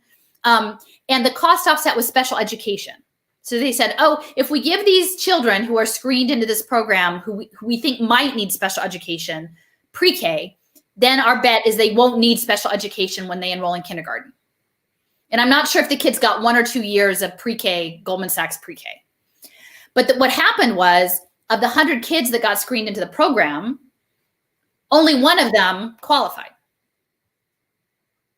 And what the people said was, even if you gave them like Mercedes-Benz level quality pre-K, you were still only going to maybe get 50% of them not needing it. Like if you actually had a legit tool that screened kids that in need, like it was not that good that you could have gotten 99% of the kids not needing it and only one needing it. So Goldman Sachs made a ton of money on this deal. And then the question is, did they screen kids into the program who wouldn't have needed it anyway? Like maybe they were English language learners, you know, that they really just needed time to learn English and they weren't going to need pre-K? Or were they denying services to kids who legitimately needed services, or some combination? But that's what I'm saying. Like you can game the numbers. And when you're gaming the numbers with people's lives, I mean, we already know that that's happening somewhat in the test score phase. But for the most part, with the exception of like the third grade reading retention, they're not hurting the kids directly. Like they might hurt the school district or the school, but they're not actually harming the kid. Well, they are hurting the kids on that really quickly. And there are states, Florida was one of the first to pass it, Ohio, and I know this. The third grade guarantee, the third grade reading guarantee. And they are holding kids back. Yeah, so this deal, that was Salt Lake City. Then they did one in Chicago that was same thing, pre-K, but with a third grade test score. So that third grade test score has always been for the impact bonds. I never knew that. The harshness of that third grade hard line was always for the social impact bonds. Goldman Sachs was in that one too when they were making maximum payments, getting maximum payments out of that. The one in the Chicago model. It's scary. I can send you the link to the article on that. So they're getting paid now off of this third grade? It's going like it's a multi-year. Like it's well, I don't know now that kids aren't in school. I don't know the terms of that contract. But they're making multiple amounts of money off of both pre-K and the third grade test scores. So the point I want to make too is so the investors provide the upfront money. And then again, the money in this deal is not in this little slice that exists. Because people say, why would you go to that much trouble for that little bit amount of money? That's not where the money in the deal is. The deal is in the debt, the securitized traded debt. And that's where the hedge funds come in, right? So like, if you were just looking at capitalists, right? Like say venture capitalists who are investing in an ed tech company, like I might have a problem thinking like, I don't want my kid on Dreambox or I don't want it, whatever, but it's a company. The hedge funds are really just gambling. And once you realize they can short kids, you know, a lot of this is framed by Bloomberg as what works government, results for America, evidence-based, you know, we're investing in results. But once you securitize this debt tied to public service provision, privatized welfare, like public benefit systems, everything from education to healthcare to housing to food assistance, someone's going to bet short it. So that's where they make the money. And it's institutional, right? It's not like in some small cases, it may be one person, but it's your pension fund. Like your pension fund could be betting against a whole bundled debt of toddlers on surveillance playtables. And you would not even know it, right? That's what I mean. And it hasn't fully manifested yet, but that is the logic of how this will go. So then this is the other piece about why the data. The people have to create the data. And so you have to, this is why the end of year test scores had to go away. If you are going to create a derivatives markets on data, and one end of year test was not enough. One data point at 12 months is not enough to run a hedge fund. You need real-time data moving because derivatives markets, they function on the movement. And so we don't know what derivatives market is. I don't know what it is. All right. I mean, well, essentially it's securitizing these debts and saying like the housing market is going up and down and someone's betting on it, right? So it's going up and down. But if the up only happens once a year, that's not many bets. Like if the data that informs if the market is up or down is one set of standardized test scores, and it's like, where's Dayton this year? Oh, they're here. Wait 12 months. Where's Dayton now? Oh, it's here. That's not enough betting. They want it going up and down all the time. And so that's why how they make the money. I got that now. Because you only get a certain number of bets, but the more data flow, the more bets you can make, or the more rapidly you can make bets. And that's so why they need the access to the data. Yeah. So it moved. Okay, go ahead. I was just going to say, in Philly, it moved from like an end of year test to benchmarks. Oh, everybody needs a benchmark test. And then in Philadelphia, it became SLOW, student learning objectives. Oh, you need to test the kids before you taught them anything. and then test them after to see how much they grew. I mean, and this is ridiculous. Like, this is the stuff where the kids would cry, because why would you test a kid on something you hadn't taught them yet? It's brutal, actually. But you're doing that because you need to show growth for these hedge fund markets. And it's increasingly going to be through not just screen-based technology, but wearable tech. So let me ask you this, because right now, as you know, most schools are closed, and it's being framed as the white right-wing people who want to open up the schools, and they're leveraging Black babies to say, oh, we got to get them back in school and all these things like that. And I have been one of the few people at the very beginning, and people were mad at me saying that school, I wrote an article back in July, I said school is essential, because what I was afraid of was that school was going to be, like you're saying, all online, AI. And I'm like, why are the teachers unions out in front of this? They have to know that these big tech giants are going to swoop in, and eventually brick and mortar schools and schools as we know it will never be the same. Yep. AI and fucking robots going to be teaching our kids. I was like, why am I the only one that can see this shit? I think it's the neural dust. I don't know. It's I mean, actually, I was having this, like, trying to, like, because one, I don't think people understand fully what these devices are capable of. They don't understand that they're capturing all sorts of information. Like, they can put a little blink of light that you don't even notice off of the camera, and it bounces off your retina, and they can get your pulse rate. And they determine how engaged you are in the material, like how stimulated you are by the material online by blinking off your eyes. And people don't know that. People don't know about the behavior, like the emotion recognition, and that all of that is feeding into profiles. Like, maybe not exactly everywhere right now, but this is all military technology, and they've developed it. And you know, I was tweeting with a woman who is in Harlem, who was, you know, part of, you know, a group asking for the schools to stay closed. And, you know, her feature profile was around Hewlett Packard laptops. And a lot of this goes into the digital divide conversation, right? Except in my mind, I think it's a digital jail, and people won't know till the door slams shut. But like, Hewlett Packard is actually foundational in this space. They have remade, the William and Floyd Hewlett Foundation have remade the NGOs to all be data driven. They did that over the 10 years. They gave strategic grants to every single nonprofit sector, the nonprofit publications, the crowdsource platforms, the funding platforms, everything. They bought it all to make it data driven to run these markets. That's what's coming. But then people aren't also aware that they do biometric monitoring, and Hewlett Packard is integral in with the Border Patrol in Gaza. So I'm trying to tell this mom, right? Like, because it's a surveillance device, and increasingly we know, I mean, they are after the children as people become more insecure in their housing and their food, what the emotions of being like just trapped in your house.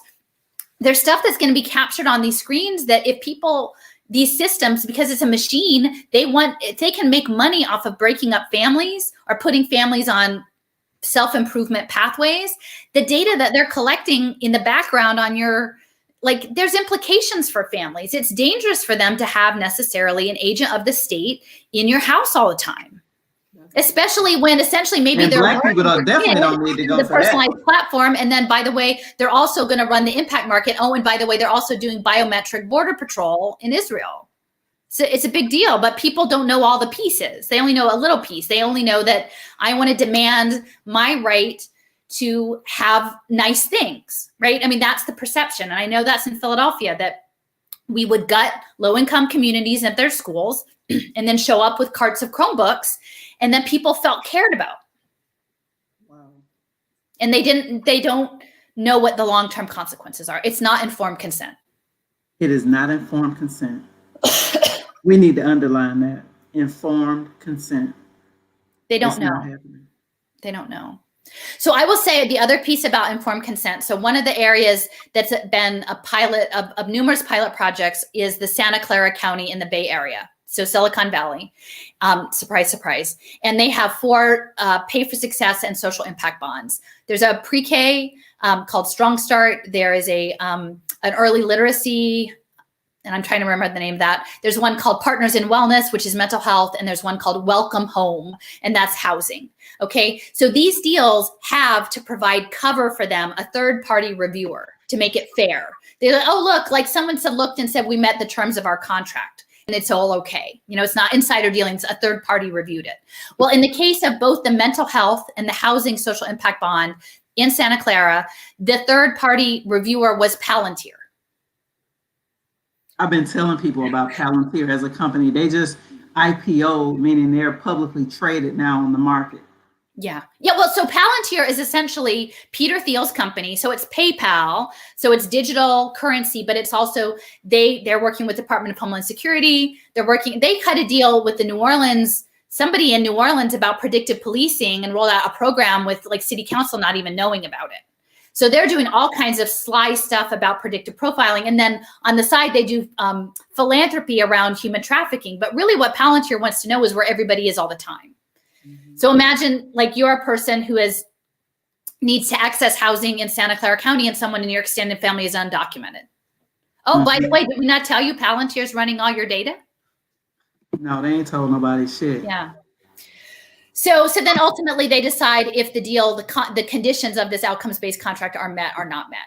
But again, there are people who will short. So as much as everyone says, look, this is how they sell it bipartisan. They say, oh, the conservatives are like, well, we're only paying if it works. We feel good about it because we're getting our money's worth. We're paying for what works. And then the liberal side say, well, people are getting taken care of, so we feel good about that, right? And then nobody's like actually hands-on about this part, about the Palantir part, or maybe like the surveillance Playtable part. Because what I will say is Jim Heckman, that earlier slide, part of his equation, he said we can't move the data for cognitive skills, intelligence, because IQ hardens up around the age of like 8 to 10. That's eugenics too. That's like a eugenics. Totally. I'm not saying it's legit, but he's saying I know, yeah. It's not a good number. That's not, what is a good number? I know a good number is character. We can engineer character. And we can use it with video games. We can engineer character. So we can engineer you to be our proper global citizen. Know your place. But they've been trying to do that with Black children for years. Well, so this is the thing. And it's so woven in. Like, and I agree, but so PBS Kids, so Jim Heckman on his website, the Human Capital Economic Opportunity Group, HCEO, they have a whole series of social emotional learning conference, like 2 different conferences he had. Each of them has about 10 different talks. One of them is about a PBS Kids app. And they're trying to get the parents to use this app and the children to use this app for preschoolers, right? And they can't, oh, this is terrible. You're going to hate me for this. But anyway, so this is Jim Heckman in this oak paneled room in the University of Chicago with all of these esteemed academics around him he's brought here to talk to him about social emotional learning. And the one guy is saying, I can't get the parents to use this app. Like we try to do the research and they say they're going to use the app and they don't use the app. And Heckman, and he's like in his 70s, Nobel Prize winning economist. He looks at them and he said, and this is Head Start families, right? And he said, well, you're treating parents like they're experts. Oh, ain't that? Oh, wow. And they said, those parents aren't experts. You know what? You need to game it for the parents. You need a good game. You need to game it like a Build a Kid game, but with a good incentive, a good, like pornography. Wow. And then the whole room is like cringing because they can't believe he just said that. And he's like, oh, just kidding about the pornography, but really like a good incentive. So, I mean, that's what we're dealing with. It's like Skinner's box. Like, I mean, I'm not trying to say that I'm totally shocked by this, but like who knows when this gets out, but like it's still sitting up on this website. Like, I mean, I have a clip of it and I transcribed it because that's the mentality, is that these are not humans. These are not families. They never saw us as humans. Yeah, I know. They've never saw us as humans. Yeah, they've never saw us as humans. And that actually makes me really emotional because that really speaks to my experience as a Black parent. We're treated like we're not experts. We're talked down to. I know. All of that. And I'm not the one. I've never been the one. And so clearly at this time, I just pulled my kids out of schools like that, where I was disrespected and, this elitist. And I'm going to be honest with you, that kind of attitude, that elitist kind of stuff, what you just described, I've experienced that more with liberals Yeah. I'm not really experienced that with outright racist conservatives, because the outright racist conservatives don't want you in their schools in the first place. Yeah. But anyway, go ahead, because I really want you to get I'm not this. saying that to make, but that's what we're talking. Like when we talk about where's the role of academia, that's the role. That's the role of academia, and they're so elitist. And this part, like the apps that they were talking about later in other talks were PBS Kids apps. PBS Kids, right? So all of these things. I took my daughter off of PBS Kids when you told me that. We talked about this a couple of weeks ago. I said she can't get back. I said she can't get back on PBS. But like they had this Daniel Tiger Tea Party app, and they said, "Look at did you share your cookies? Did you share your cookies at the Daniel Tiger Tea Party?" And then they say, "Well, then they'll give you a nudge and say maybe." And she used to love that show, Daniel Tiger. I tried to tell the community outreach liaison for our major NPR station here, who is, a Black woman, like an established Black woman, like, hey, I found this out. This is terrible. Like, y'all need to stop this. It's not going to be good for Black and brown kids to be on this app that's tracking their behaviors, with the cookies. And she just said, we all take the money. She said, we all take the money. And like, maybe I was the only one in the room who didn't have a job doing. And I'm not like, we're all in this machine, right? But like, we're all in this machine. If you got a pension fund, you in it. Yeah. But then what we're talking about is it's so this country's built on that, right? Like that's the reality. But I don't know. I'm trying to figure it out. So anyway, it's the shorting part. I haven't let me see. So I'm just going to kind of quickly go. A big piece of this, how do they make money on these bonds, is the securitization. So you can see we can securitize people now. This is at a gathering of Arizona State and Global Silicon Valley. They meet every year, and Arizona State is Michael Crow. This is from 2018.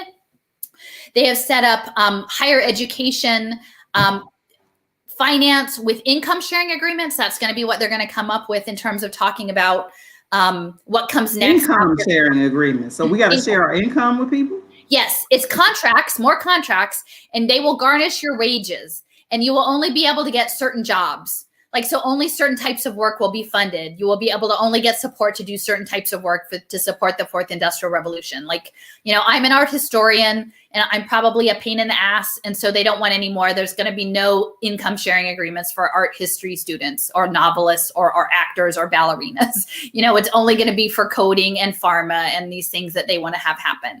And then they're going to securitize the debt. So in this clip that I have, this individual from Purdue Research is saying, I expect in a couple years, we're going to have this giant opportunity to securitize all of this higher education debt. And what I will say is, like, through income sharing agreements, is that there's a huge push right now for college and career readiness, right? Especially for first generation kids and Black kids and getting college completion. This process is very much about driving into this new equity market. Okay. I'm not saying people shouldn't have a right to access the kind of higher education that helps them support their families and their livelihoods. But ultimately, they're looking to get as many people into this market so that they can maximize their profit on the debt. And I will say, so we had that was higher education. That was 2 years ago. So now they're framing everything as lifelong learning. And under lockdown, with so many people pushed out of work, there will be all of this reskilling, right? So adults who are no longer able to do, their job has gone away. They will need to be reskilled into the jobs to build the global digital jail and the cyborg transhumanist program. So that— You say that so casually. You need to stop. The global digital jail and the transhumanist what? This cyborg is crazy. agenda. I'm telling you, they're putting synthetic biology and everything. But I know you guys aren't going to be able to see this map that well, but I make these maps in Little Sis is this software. So this is the platform they're going to use to securitize the debt is called Edley. So that's in the center. And this guy, Christopher Riccardi, he co-founded Edley, and that's the software they're going to use to securitize all the income sharing agreement debt. And this first, there's a career impact bond program that's coming out of New Jersey. So the governor there, Democrat, It's these Democratic governors. Oh, He's yeah, but the governor of New Sachs. Jersey. Oh, wow. The 27 years Goldman Sachs, but super progressive. Trust me, okay? He's so progressive. He's a Democrat. He's going to set you up, and you can either do and Black people voted for him 9 times out of 10.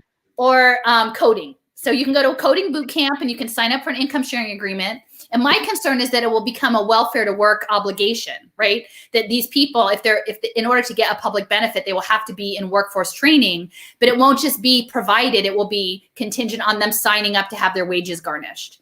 And then this is really crazy. The New Jersey Impact Bond, Career Impact Bond, it's not just your training, but it is your wraparound services. An adult wraparound services. So maybe you can self-finance yourself with garnished wages for your childcare while you go to the coding boot camp.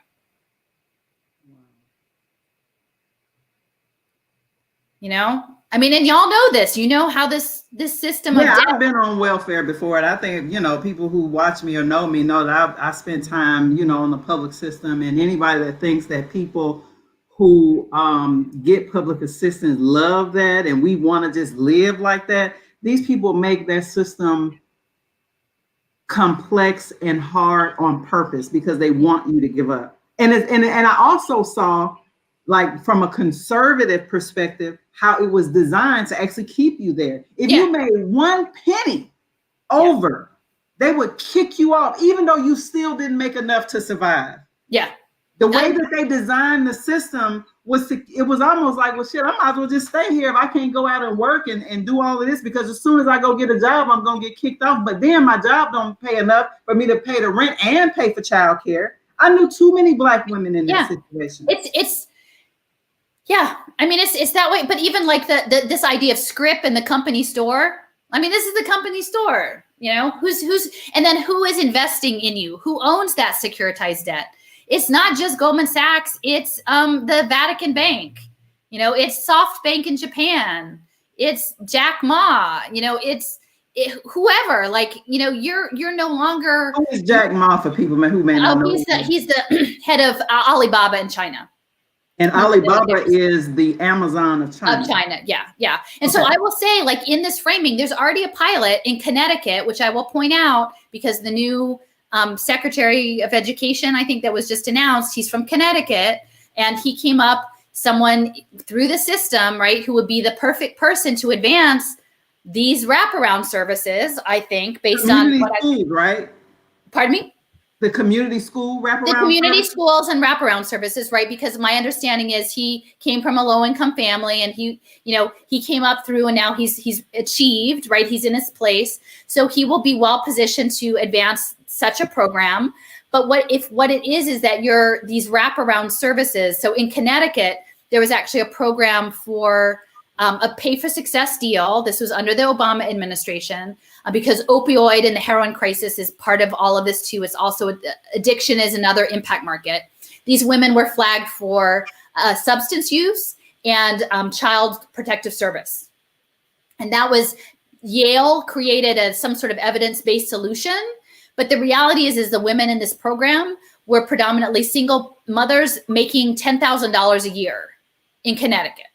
Okay, so their problem was really that they were not able to live and support their family in any meaningful way. But so this evidence-based solution was you were coming in, you were getting parents to pee in a cup, you were monitoring, you were making them jump through all these hoops. And the investors would get paid for this, you know, as long as, like, say, the results from their drug test got better on a dashboard. But at the end of the program, they're still only making $10,000. You know, they're trying to live. The investors are getting paid, but the families are not getting paid. They still get paid $10,000 a year. Yeah, because it's an impact. They just want to improve their metrics, right? Like they want to improve their drug treatment metrics, right? But it doesn't materially change their condition. And what I will say is, in this deal, among the investors in this deal was BNP Paribas Bank, which is a French bank, and QBE Insurance, which is an Australian insurance company. So essentially, the misery of these women and their children had become a global investment commodity. It wasn't even that their government was investing in them. It was like other random governments. Like they were just part of somebody's portfolio. They were just like, there to balance somebody's portfolio as an impact. And the thing that's really important to know is like right now, BlackRock is pushing this narrative around ESG investing, environmental, social governance, social impact investing. They say we're going to put all this money, and they're advising the EU on ESG. Can you tell people who BlackRock is? Most people don't. It's one of the largest asset holders in the world. Yes, it is. It's the largest asset, yeah. Massive amounts of money. And then Trump essentially sort of put them in charge of the Federal Reserve too. So, they have more money than anything. And now they're saying, oh, we're going to be sustainable and environmental, with our investments. But these investments could be, women with a addiction problem who, don't have enough money. And that's what I said. Like when I went and I gave a talk about race and technology to a Unitarian church, very liberal church in Philadelphia. And, they've got the Black Lives Matter banner out front and they want to do the right thing. And, but the pastor got really upset when I was pointing out all of these entities that were involved, because part of it is through the United Way, through this program called ALICE, Assets Limited Income Constrained. I've heard of ALICE. And that's the working poor. So the working poor are never going to get out, and they're always going to be tied into these arrangements. And I said, you're going to need, at some point, these churches are going to have endowments, that have a social conscience, are going to be investing. And what you need to know is you need to say, our kids, is this money that's going into supposed social justice investments, are there kids on surveillance playtables behind that? Like, what is that actually like? It's being branded as good environmental, social justice investments, but is it really? If it's paid for success, where is the power in that? So it's a Green New Deal. What about the Green New Deal? It's a Trojan horse for all this. It's a Trojan horse for this? Yeah. Come on. But AOC is for this. But wait a minute. These are all the people who are pushing for justice. This is going to be too much. Well, that's what I'm just saying. Do they know about Edley? Like, I mean, I'm a mom in Philadelphia. I'm not trained in this. I know about it. Like, that's what I said when she first came Yeah, you know about it. I didn't know about none of this shit. Well, I said, does nobody tell her that Goldman Sachs has a whole green bond division? Like, she supposedly hates Goldman Sachs. Did nobody in her brief her that, oh, by the way, Goldman Sachs has a whole green bond division. And by the way, all those people in Switzerland want to put a sensor on every tree so they can capture the cost offset. And and we hear there's a big order for surveillance playtables. Nobody's because they don't want to know. They don't want to know. They don't want to actually look at it. I mean, maybe they do. I'd love it if she invited me up. I could give her the presentation. Maybe somebody knows her. They can send this to her. So everything that we fighting for, because somebody had already said, what about the solution? Because you done told us everything we fighting for, we need to it's all tied up in this matrix. Well, what I'm saying is keep people, and I'll talk about it later, but it shouldn't be an investment market. All you're saying is that we can fight for these things, but it shouldn't be an investment market, and we should not create global markets in investing in poverty. It's not a capitalist, that's not the answer. Letting rich people make more money off of poverty isn't the answer. I don't think. I mean, again, I said I wouldn't tell you what to do, but that I don't think that's the answer. So anyway, I was just going to say, so this guy, Christopher Riccardi, who created the, here he is, the platform, he was the grandfather of collateralized debt obligations. Don't nobody know what that is. Collateralized debt obligations. So that's what they use to short the housing market. So these are actual products. These things that they create in high finance, they're products. They create them contractually. He created this new product that was like, hey, here's a new way to gamble on this, these insurance products on the housing market. He crashed the last economy. He was one of the dudes from the movie, practically. They said he turned Merrill Lynch into the Walmart of CDOs.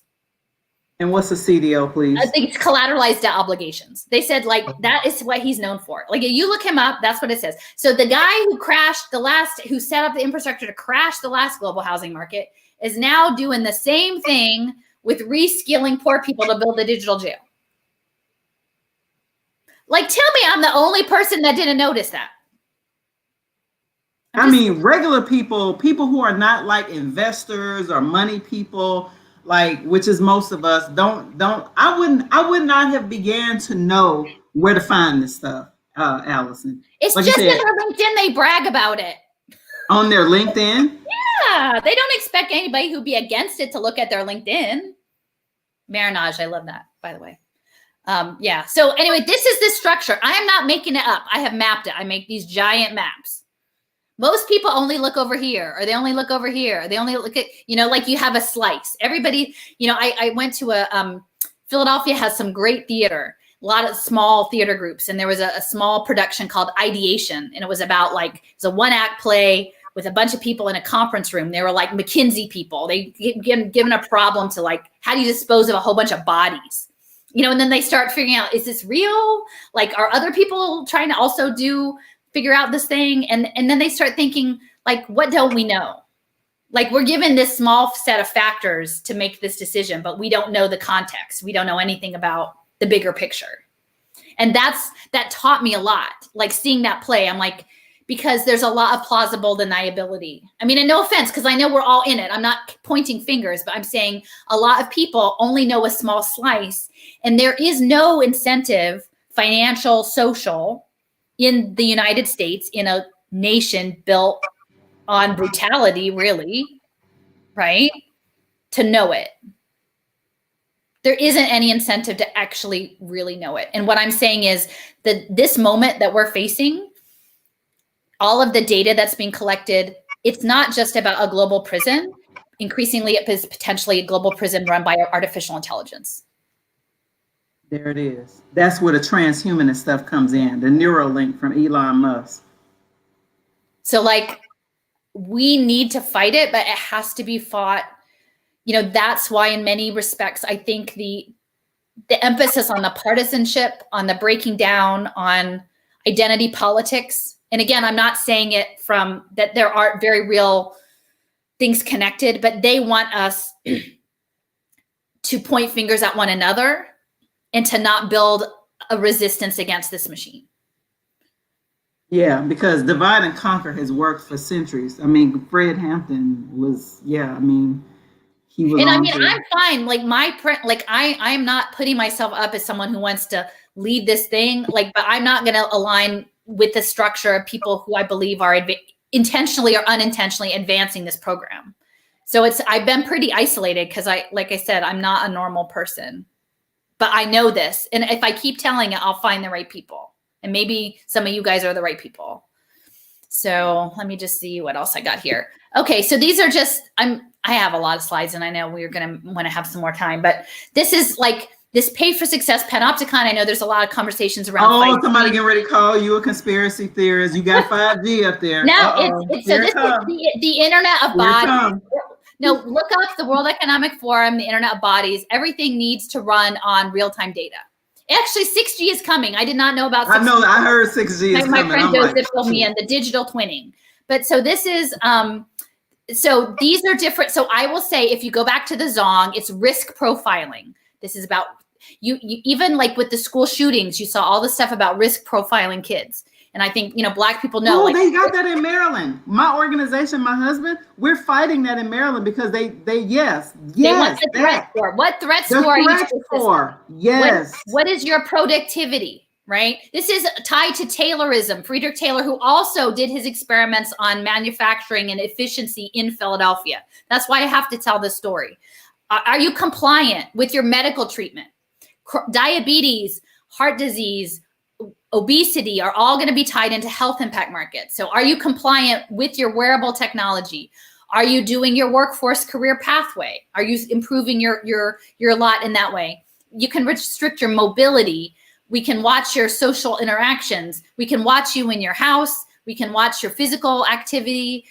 Your phones are already doing that. We can look at your mind and your emotion, and we can actually get all the way down to your cells. So these are all, we have to understand that we are being mined for data and predictive analytics profiling, and that it connects with the 5G system, and that all of this data here, it is signals intelligence, and it is signals intelligence both for a military framing, okay, a social physics, predictive profiling socially, individually and socially about making predictions about social unrest, and it is also about making these data analytics for the impact markets. And they have to do this because, like you said before, when you and I talked, increasingly these people are gaining more and more wealth. Number one, they're not paying taxes. Mm-hmm. So we're seeing more and more austerity. So obviously it's more of us than there is of them. Yeah. And they know we're going to rise up. Yep. And this is them getting ready for it. Yep. They got to get everybody trackable and predictable. Okay. So this will touch please a little bit go on back to that slide again, please. What, the back? Yeah, go back. Yeah. Okay. I just want to make sure. So digital ID, we didn't go through that. Internet of Bodies, United Nations, what is Agenda 21? Data harvest, human, I know this is like a whole structure. We need, like I told you, poor Shai, he did 4 hours with me the other day. So the digital identity is essentially the World Wide Web Consortium has been working for over a decade to develop interoperable data. So all of your data gets aggregated into one place, and likely, they're looking at it being blockchain. It doesn't necessarily have to be blockchain, but like a permanent record of all your information. So, remember that mother in Tanzania, the unborn child, like you could get put onto your digital identity before you're even born. And then it accrues afterwards. All of your interactions with your smart environments, your credentials, your health record, your schooling, your mental health care, your prescriptions, your parking information, your Easy Pass, like all of it can go into this digital identification.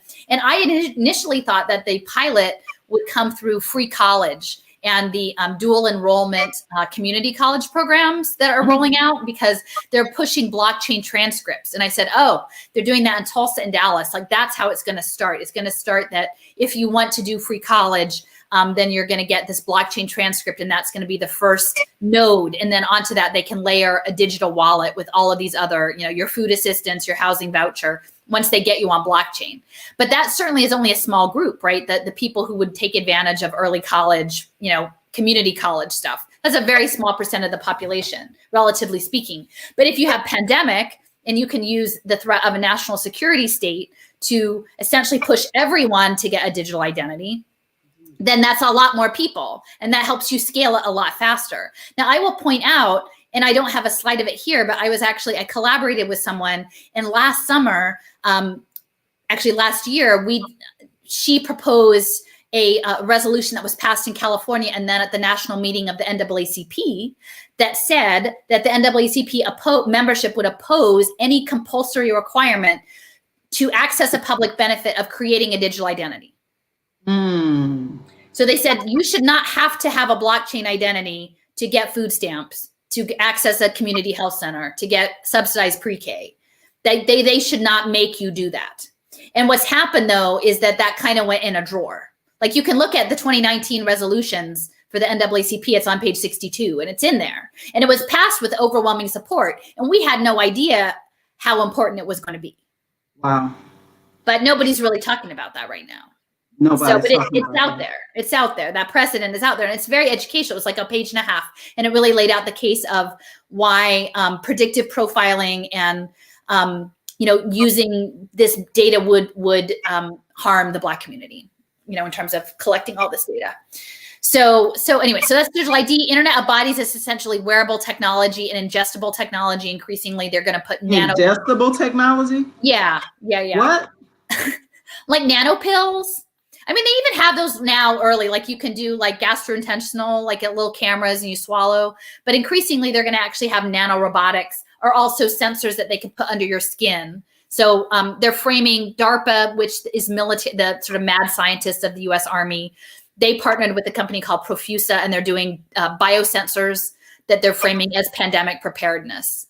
So that's coming. Like this is only the first pandemic, right? This is going to be waves of pandemics, and they're going to increasingly colonize our bodies with devices and nanotechnology.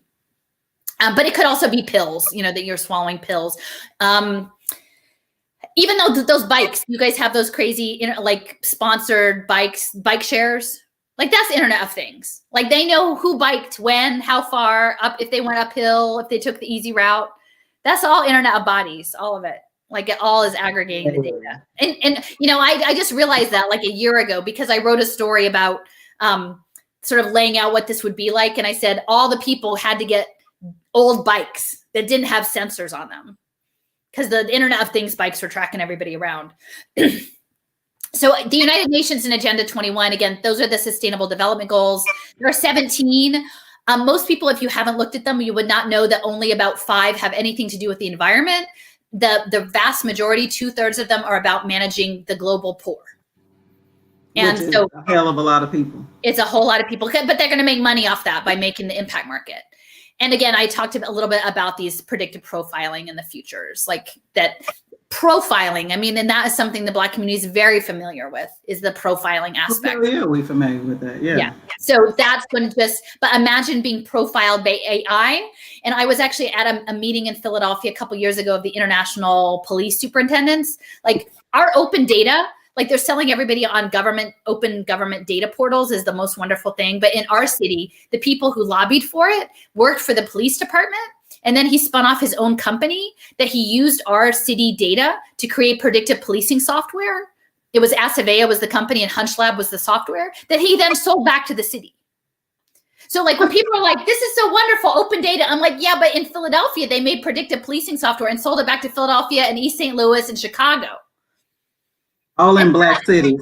Right, All in Black exactly. cities. So they're using our data to create profit, to monitor people. But in that meeting, you know, there was someone who they were playing it really cool. Like it was like not a big deal, And, you know, I was asking some pointed questions about the algorithms that would like capture the, you know, the pharmaceutical companies pushing the heroin and not just the people on the corner. And like there was a veteran guy behind me and he had some pointed questions for them. But later, at the very last question, this guy raised his hand and he said, just so you know, the future of policing is artificial intelligence, facial recognition software, and drone surveillance. Wonderful. And then he was the CIO of the city, the chief information officer of the city. And then he wasn't like 4 months later. So that's what we're talking about. So Democrats, just to be real clear, Philadelphia, St. Louis, and Chicago are all cities that are Black cities where Democrats control the infrastructure of those cities. I wanted to repeat that. So you're not going to be able to see this map itself, but this is sort of, I want to mention that what they need to do the profiling is interoperable data. And what interoperable data means. I was about to ask you, go ahead, come on. Everything has to touch. So even though we know this whole narrative is a fake out, like they are not interested in actually fixing people, because if they did, their market would dry up, right? Like if they actually fixed people and people got out of poverty, where would they put their money, right? So it's a fiction, but in order for it to justify on the equations for these deals, all of the data has to be in one place. That's the interoperable. So they have to say, if we gave you pre-K, you didn't end up incarcerated. If your pre-K data is held in a spot over here and your juvenile justice data is held over here and they don't touch, you can't even say that, make that argument. If they're all in a big lake, then you can make the argument, whether or not it's a legit argument, but that you can make it. So they need everything all together.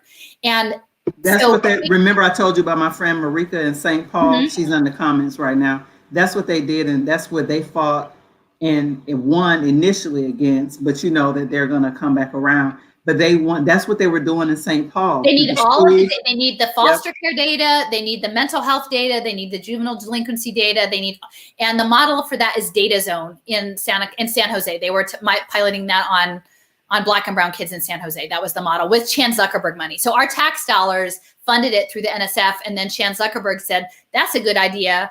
We're going to scale that. And the Packard Foundation was also part of that. So they scaled Data Zone, which actually I think has like 300,000 or 400,000 kids into this new system. Anyway, I'll talk about it. But so HIPAA, which is the health records, is up to this point until they get the blockchain health care records, is much more protective of information than FERPA. So FERPA is like your student data in your school. And this is what is so problematic that people are not aware of, is that you are in a community school setting. If they bring welfare services, mental health services, telemedicine services into a school, HIPAA does not apply. it's FERPA that applies. And the FERPA wow. is a lot weaker. So they can say if you're acting on behalf of the school district in their capacity, you can use the data for these impact markets. And so whereas say you have a child that is having emotional difficulty, outbursts, if you took that child to a therapist out of a school, that information would be covered by HIPAA, which would be more protected. If you're doing some sort of online teletherapy in the school, that data is much less protected and can be used for these predictive profiling markets.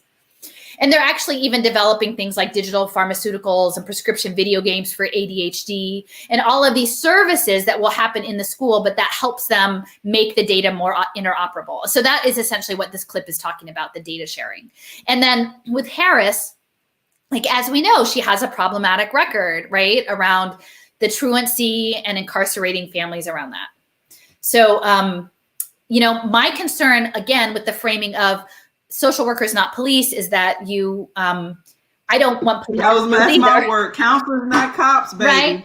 Well, and I think a school counselor may be different than a social worker, but if we know that they're making money off of putting people into programs, and sent that some investor is going to make money, the more families you can get into programs and not out of them, that the nature of control is still not going to be great.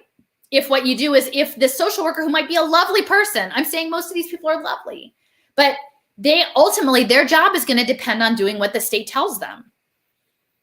And we know that it's going to, if you criminalize poverty and you threaten parents who are housing unstable with neglect, that's not going to go well. So, and I realize we're short on time. So like, I don't know, do you want to, like, we can always come back and talk again. I know you're. Yeah, you definitely don't have to come back. I mean, yeah, but let's finish. Okay. So Kamala Harris in the carceral state, you connected that already, right? Yeah. Maybe I can just clip through a couple. Oh, so here it is. Okay. So here's my the community schools, because that has been marketed to our community as the solution. Well, so here's what I'm saying. So there's an entity, we are looking at digital pharmaceuticals markets. Okay, so we know that kids are going to be, whenever in-person school happens again, if it happens again, these kids are going to have a hard time, right? There's a lot for them to process, all the stuff that happened. And they're going to act out because it's hard. Like, we're all acting out. Like, even adults, even grown adult people are not acting in, they're having a hard time. So if you have evidence-based solutions, but that may be not about collecting data on these kids, especially about their mental situation, it's going to be tough. And then the question is, if you're bringing these services into the school, knowing that there are markets in them, knowing that people might be shorting, right? Like, some people might be, Well, I don't think we know that. The people who are pushing No, they don't know. But what I'm they saying is, like, yeah. What if you have a bundled thing in mental health services and you put it in a hedge fund, and then later someone's going to say, well, I think actually more people are going to commit suicide. Like, that's the logic of this crazy machine. And that's what I'm trying to surface. Like, people don't know this. I'm not saying people know this. They don't know this. But Achille is a company that was developed out of Neuroscape Labs at UC San Francisco, where Chan Zuckerberg is. They spun it into a private company. They have just developed the first prescription ADHD treatment video game, pediatric video game by prescription for kids. So just picture that you have a kid that's coming back in school and having a hard transition. And they say, your kid is acting out. I need you to I'm going to write you a prescription for this Achille video game. Right? And then the parent says, I'm not really comfortable with that. Like, I prefer not. Well, then maybe they start looking into your other situation about your housing. Like, maybe, I guess that's what I'm saying, is that it may not be bad people, but if the machine is set up to try to criminalize poverty, to try to make money off of poverty, to try to make money off of harm, to collect this data, then there is no way, given the power differential, that it's going to come out right for poor people, for Black people and brown people. I don't think. Even if everybody has the best intentions, unless we start talking about it. And we could totally start talking about, I would love if every school social worker could say, you know what, I do not want pay for success, because this is embedded in the Every Student Succeeds Act. That was part of that. Like if every school— This is embedded in ESSA. We worked on ESSA. We fought for ESSA, but I didn't remember hearing nothing about no damn pay for success. It was for all of this. And this is what Harris is going to do. And this is what the guy who's like, and I'm not saying that people don't deserve to have healthcare and treatment and housing and all of this.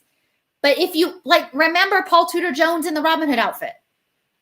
That's what I'm saying. When you see this, know that he's standing behind it. And the guy who shorted the British pound for billions of dollars in one day. It's not a fair game. Unless we unpack it within the context of the history. The educational process is a zone of extraction and surveillance. And it's no one person's fault. I mean, you know, I'm not, because I know probably lots of people are in it. It's not no one person's fault.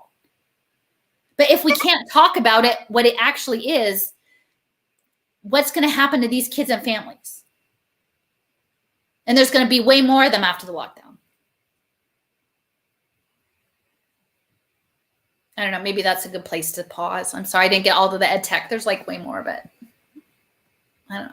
I know your families. You need your family too. I'm terrible at like time management. I just really appreciate you sharing all of this. I guess this is a time we can let the audience know, for people who's listening, if people have any questions. I know this is a lot. People have been kind of asking questions. This is a lot. And I wanted you to come on to talk about this because, you know, you and I have talked. You and I talked a couple of days ago for 2.5 hours. I said, you realize that you are breaking up everything that we as activists and people who, you know, want, you know, social good. And for me as a Black person who, you know, I'm tired of seeing Black people on the bottom of that pyramid that you showed at the beginning of this. I'm tired of that.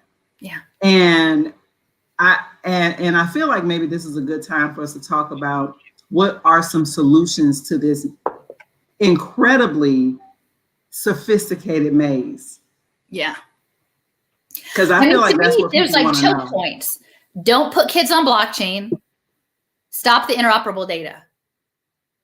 I mean, that's why we did that. And do we do that by massive non-consent, non-compliance, like disobedience? Like, I'm not doing none of this shit. So what are the consequences? I'm saying we can do this right now, right? Yeah. Like, people can say, or people can ask, like, okay, is anybody getting paid off of this? And I imagine that the workers wouldn't know the answer to that. The workers, as you say, the worker bees who are doing all of this. But like, for example, in DC, the mayor and the council, there's only one Black councilman who represents Southeast, which is still majority Black, is one of the few majority Black parts of the city in Washington, DC, was the only one to vote against being able to immunize or vaccinate children as young as 11 without parents' consent. Yeah. That's happening. Let me go in Black cities.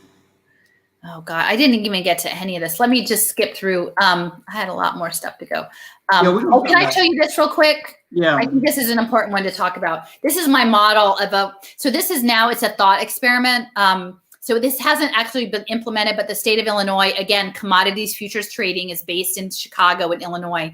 They did a task force report on how they could use blockchain, and they actually did an early test case to do birth certificates on blockchain with a company called Evernym, which is in Salt Lake City. Which Salt Lake City has a lot going on there too with the NSA, and also, you know, a lot of other stuff going on in Salt Lake City. But this idea is that this is food assistance. Okay, so this is SNAP. That you would set up a digital verification. So you would have some biometric attached to create a digital wallet for a person needing a public benefit. And then this person, when they went to the store, if they made the choice, the preferred choice or not, it would affect an incentive payment to their wallet. So if they bought the apple, they got a little money dinged back to their wallet. And if they got the hamburger, they did not. Okay. And so a lot of people would look at that. And this is about behaviorism. This is about token economies. But even though at the first people might say, well, I think people should be healthy. I think that's a good idea. And what I try to say is that they will. It's not your choice to make people's choices for them. That's illegal. I know. I'm not saying that, but I think like people who've never navigated this, right? They'll be like, well, I think people should eat apples. Well, so the thing is that there won't be a choice, because over time, knowing austerity runs this system, they will drop the benefit that you can only get to the end of the month if you always make the right choice.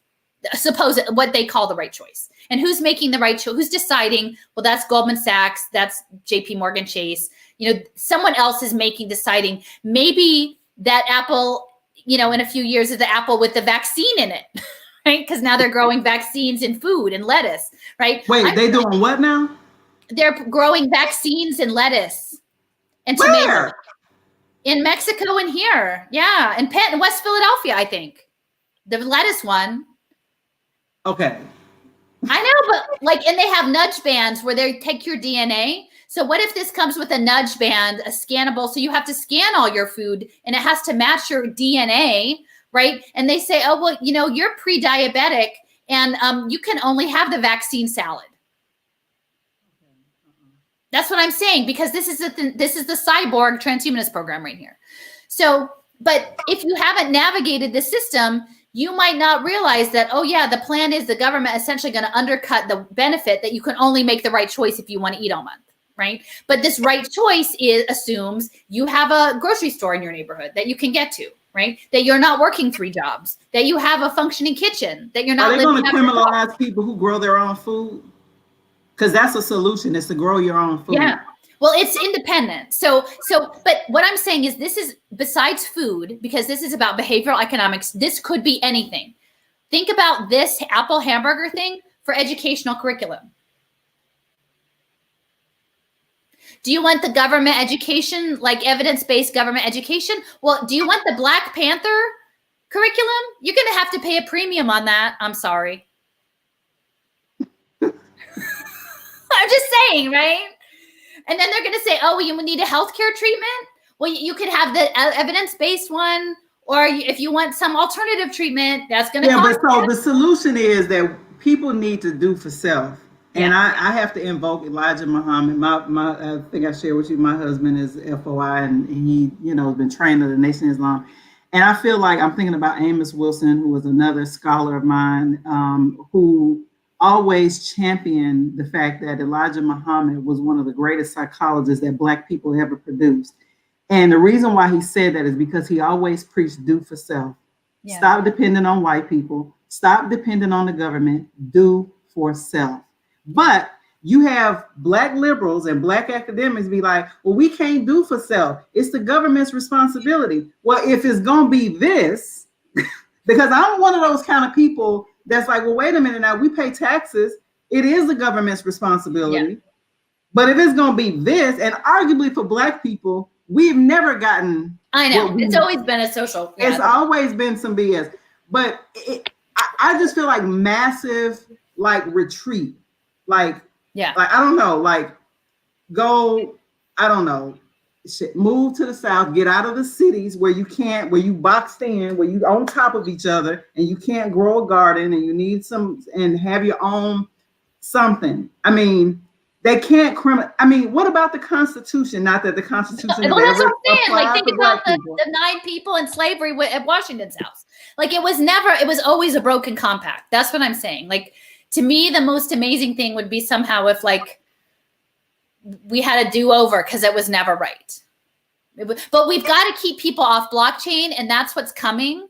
This common pass that people are hearing about with the airport transport, then Heathrow. I've been seeing that. So this is the Rockefeller Foundation. Remember, I said Judith Rodin set this all up for the Rockefeller Foundation. This is going to be the digital wallet, okay? So that they're framing it like people are like, well, maybe that's not so bad. I could do that just to get on a plane. But what they're not telling you about is these other 2 products that they've already developed, and they've said that they're going to develop all kinds of other data-based products, is this COVID check, which is your access to education and employment, and then also this real-time bio-monitoring. And this is why I'm talking about the nanotechnology. Early on in the pandemic, there was a guy who's the CEO of the Federal Reserve of St. Louis. And he actually said, and this was when nobody could get tests, they said, I think people should be tested every day, every person every day. And people were thinking, this man is out of his mind. What is he thinking? Nobody has any tests right now. But this guy in St. Louis, who's actually also on the head of the United Way USA, okay, so Alice, he knows, he's got all the information. A couple times down the line by like COVID 2023, they're going to have biosensors in you that are resonating to the 5 and 6G that are transmitting your real-time data. So imagine like, and I didn't even get to this part, but like the world is this mixed reality video game. And the video game, this is being set up at Cornell Technion. And again, this is Bloomberg set this up. This is New York right now. This is New York. Yeah, this is Roosevelt Island. So this is Cornell Technion. They have ed tech and small data lab for health data analytics. So that's going to be what's going to run the digital prison. The biocapitalist prison is being incubated here in New York with the hedge funds under the oversight of the hedge funds. They're putting kids on blockchain in San Diego, Chula Vista, which is just outside of San Diego, a blood test. So they're already putting these children for face-to-face school, getting their blood and putting it in an electronic health record tied to blockchain already. So this is already happening. And anyway, yeah, let me see if I can get to Michael. Oh, I must have missed it. I guess I was going to talk about like Michael Crow. People are not familiar. Oh yeah. So here he is. So this is what I want to say is I was trying to explain it to my friend Lynn in Dallas, like a short version. I said, imagine if they remade the world as a mixed reality video game. So picture Pokemon Go, right? Only the people who made it was the CIA and the defense sector. And with the MBAs, you know, the Harvard and the Stanford and the Wharton, and they made, and to profit the hedge funds. And then the nonprofits and the faith communities were running the dungeon masters. Because that's what we're looking at. And it's this augmented reality world. That's what Pokemon Go was. And people do not know that Niantic, which I remember when people was doing that. Gilman Louie was backed by In-Q-Tel. And In-Q-Tel is the venture capital arm of the CIA, which the founding board chair for forever and ever is Michael Crow. And Michael Crow was with Arizona State. You remember the EDLI, the securitization of people with the income sharing agreements, and all the ed tech is all coming through the CIA. Oh, that's great. That's wonderful. That makes me feel so safe.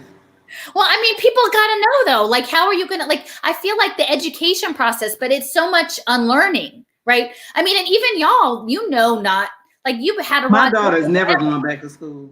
We pulled her out because the virtual learning just wasn't working for her, and we're homeschooling. Ain't no way in hell. But this is what I'm saying. This is what they want school to be, is this ecosystem of self-organized playlists that could include school, but also not. So, you know, they want people wandering around doing Pokemon Go education, but they're still going to get the data. And wait, go back to the future of learning. Go back to that slide. Yeah. So this is the learning ecosystem model, and this is community-based learning plus cyber education. That's what the COVID is getting ready to have us doing. Yeah.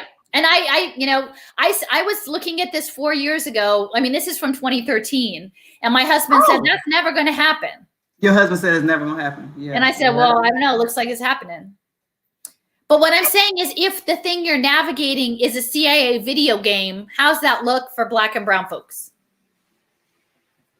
And this is the other piece, the voucher. There's a lot of folks who say, I'm just out of this game. I'm out. Not doing nothing, none of this. Well, the conservatives are fine with that because they're like, this is great. Look here, let me give you a digital wallet. Right? Here's a digital wallet you can use to check in at all of your Pokemon Go education places. So all of the traditional unschooling places that, like, more conservative, not virtual school, but people who are really doing like books and paper and going to the library. Our library is in on all this. Our library, they're throwing out books. They're putting in screens. They put a cooking kitchen in, which, not that I'm against cooking, but why do they have it in the library? Well, they have it in the library because they're going to go and they're going to track kids' social behaviors and figure out, like, how to data mine them for who's the leader and who's the follower and who's the rebel and whatever in the cooking kitchen under the guise of healthy eating. But you're going to have your digital wallet that you can check in at the library and certify that you've earned a badge. because the Girls and Boy Scouts are all in on this too. So like you what I'm saying is like, I mean, I agree with you that you have to do for self, but people have to understand, even if what you're doing is doing for self within the existing construction, they've got it all, like they locked it in, unless we actually refuse to allow the government through these public-private partnerships to outsource our benefits and to put us as a digital commodity. This makes me think of Howard Zinn and the moving train. This is a train that's been moving and it's picked up speed since COVID. How do we put a wrench in the gears? I mean, to me, I feel like we can't get these kids on blockchain. Like, we have to stop the digital wallet. Like, if they give you a digital identity that it tracks your biometrics. Okay, like, so maybe you have one, but like once they have your retinal scan or they have your fingerprint on this, and this is for kids because they cannot give their consent. Kids cannot. No, but they passing laws though. You think they're gonna stop after vaccination? We're living in a state of exception. I mean, that's the thing. Like, that's why, to me, like, beyond the experience of enslaved people, that this is about the same thing that we did to indigenous people. You make a deal, you say we'll treat you one way, and then you totally renege on all of it. And then you just create your own rules to be whatever is convenient for you as the government, the US government. And that's what I'm saying. Like, the history matters. The history really, and not just in a superficial way. I mean, structurally, the way this stuff is running now, it's running this way because it's built on this history. It actually, and some of it, I have to say, like this idea of hypothecation, which is how, like, when they moved enslaved people from the Chesapeake to Louisiana to the sugar canes, like when they stopped the transatlantic slave, but they were still, kept the domestic, that there were financial transactions that happened because the currencies weren't the same. And that is what the liberal New Yorkers played. The liberal New Yorkers were the facilitators of that entire thing, even though they claimed that they were good. And they were not. So that's Paul Tudor Jones. And that is pulling money out of bodies that you own. And that is exactly what these income sharing agreements are. It's the next version of that. It's and blockchain is going to replace the third party, the trusted third party. That's what blockchain is going to do, because soon it will be all automated. There won't even be people. It's going to be AI. And I've heard Elon Musk said that AI is going to get to the point where humans will not be able to control it. That was scary to me. Yeah. That's what I mean, I don't know if folks had seen, like, Black Mirror is total predictive programming for this. And I hadn't seen it when I first started talking about this like 3 years ago. And I was sitting down with some teachers, like justice teachers in New York. And they're like, that's like the Black Mirror episode Nosedive. When this woman falls afoul of something, and then all of a sudden, like, her whole life falls apart because the technology stops her from doing anything because her credit score keeps dropping. So, but I'm not giving up, because, like, to me, what is happening is a battle of spirit. Yes. I mean, it's a fundamental battle of spirit, and it's a battle in which I do not believe most of the world would want to see this happen. This is anti-life. It is.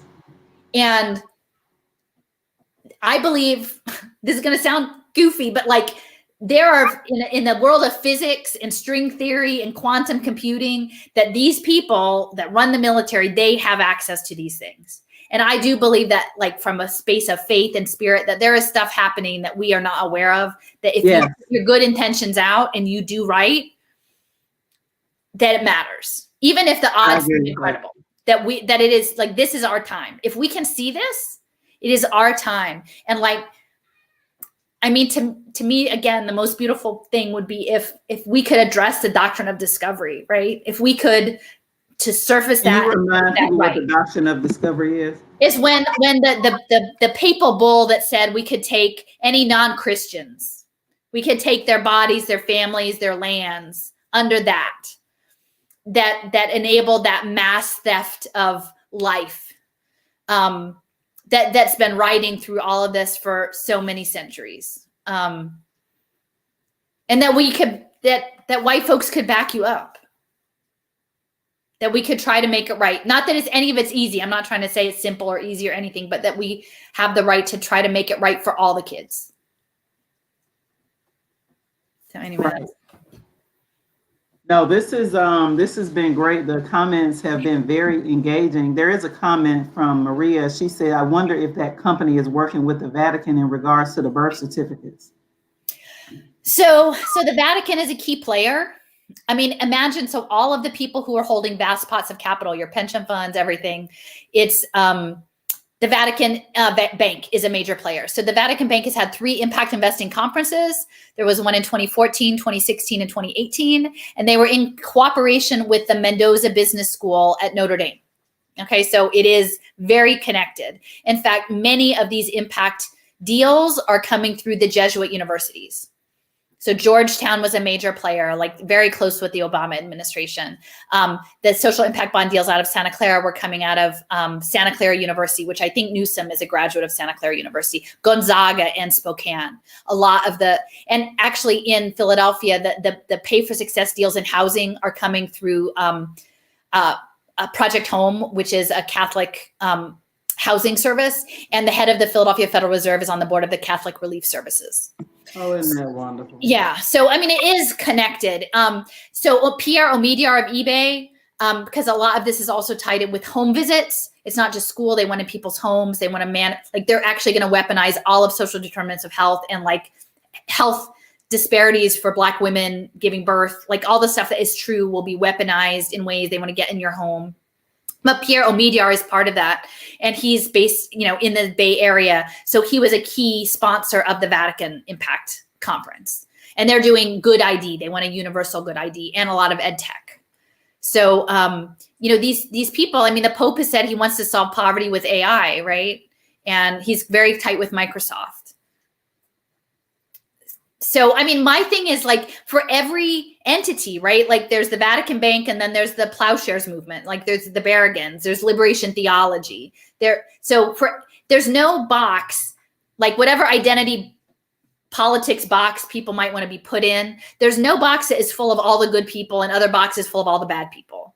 Like that is what I've come to realize is like we should put ourselves out with what our values are, and like attracts like. And sometimes it's not the people you expect.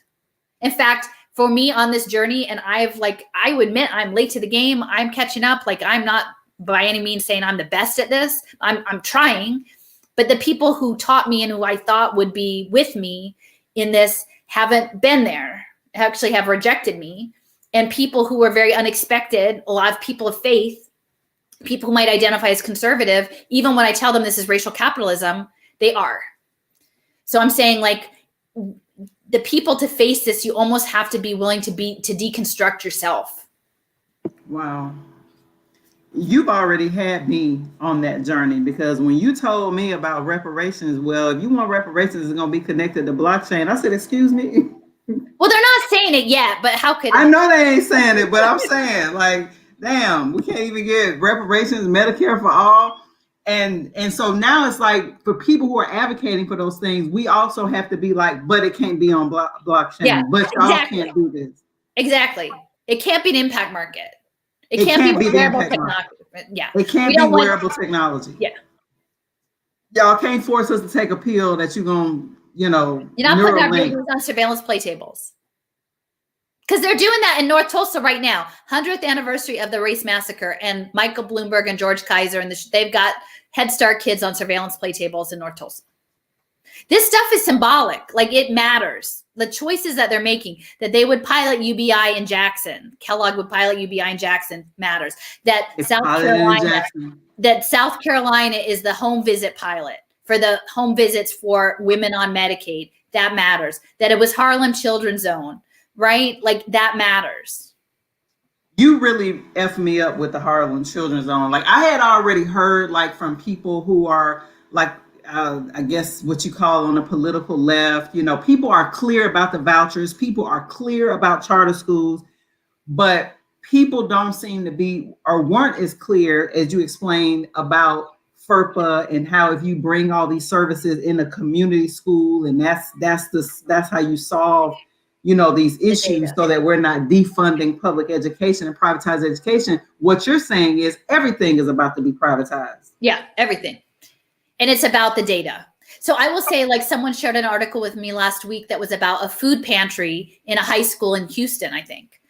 And I guess kids could use the you had a certain amount that you could use in the food pantry, but then you could earn more script kind of to use in the food pantry by good deeds.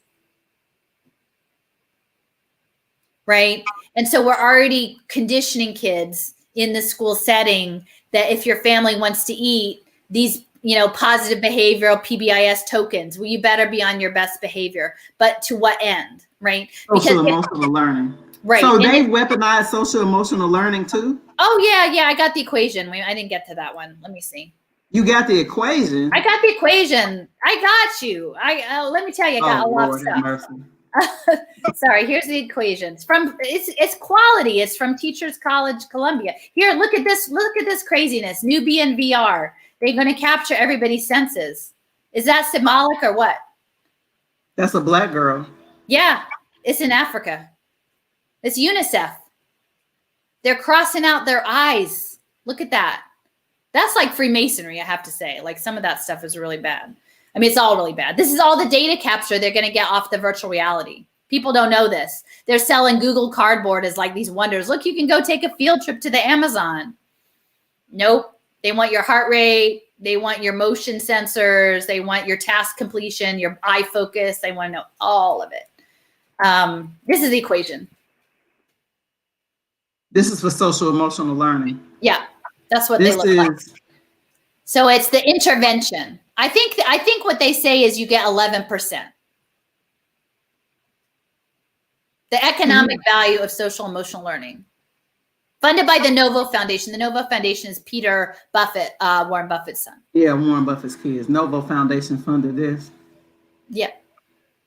But they're progressive. But they fund liberal causes. But what I'm saying is, like, I didn't fully appreciate the history. Look at the history of social progressivism. I know, Marimba Ani already told us. I mean, it's not that I'm messing with you. They want people to identify with a group, right? And what I'm saying is, we can't go, like, you need to know the backward part, but the answer isn't back there. At least not in this country. It's not back there.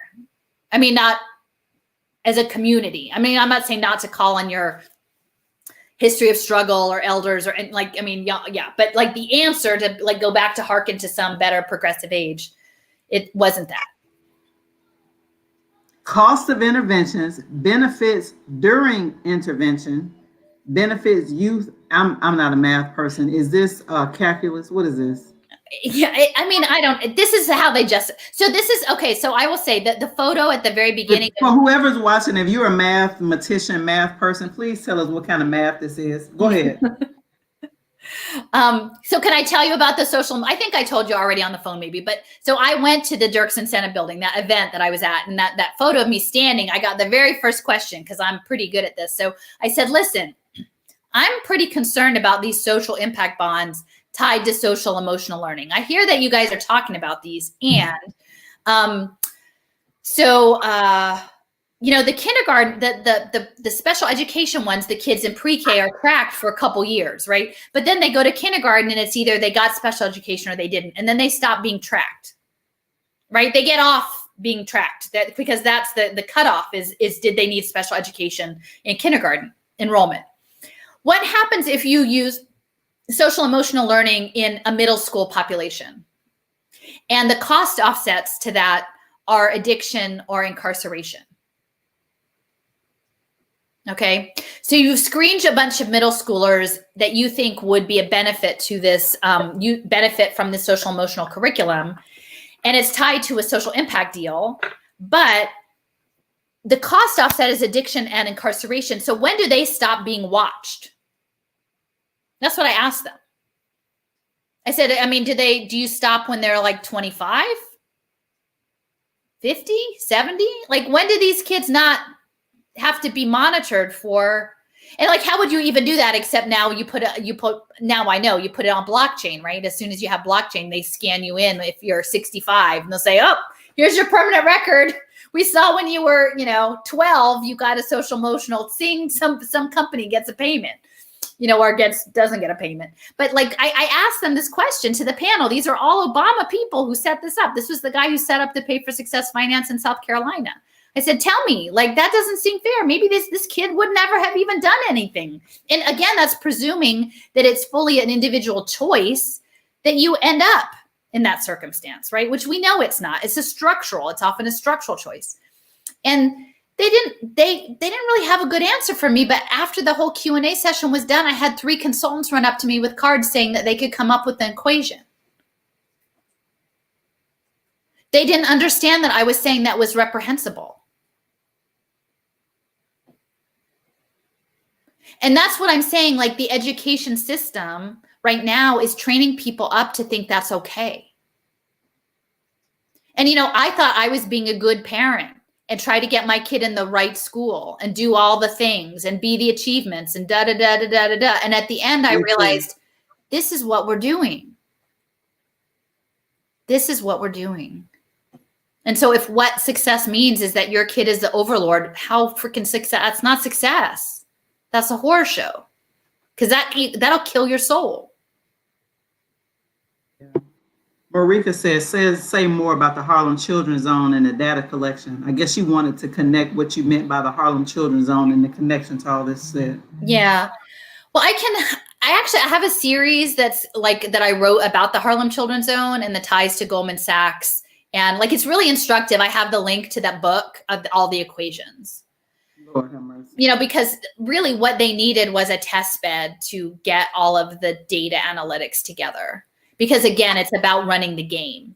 And none of this game has scaled yet, right? There's still what they needed was digital identity, and they didn't have it. And I still sort of hope that digital identity will wreck. Like, some people are like, there's no way blockchain will scale at this level. There's no way the smart contracts are going to scale at this level. Well, Biden just won the election, and so that's what they're getting ready to come in and do. Well, that's the thing. Delaware is a center of blockchain. Delaware is the blockchain state. Yeah. Oh, okay. That's why Biden was selected. Now it makes sense. Got it. I know. That's why when that guy cut me off at the end of the other interview, that's what I was going to say. He wouldn't let me say it. Delaware is a center for blockchain and electronic health records. They did an early blockchain health record pilot because, as much as I'm talking about education, this is all about also social determinants of health. That's what's coming. So Black people have been coerced to vote for their re-enslavement. But you say Trump is on this too. Yeah, it's bipartisan. Trump's role in all of this is to inflame everyone so that everyone will retreat to their corners and double down. Okay. We're doing that. We doing that real good. Yeah, he's really excellent at it. He's pretty good at that job. He's good at that part of his job.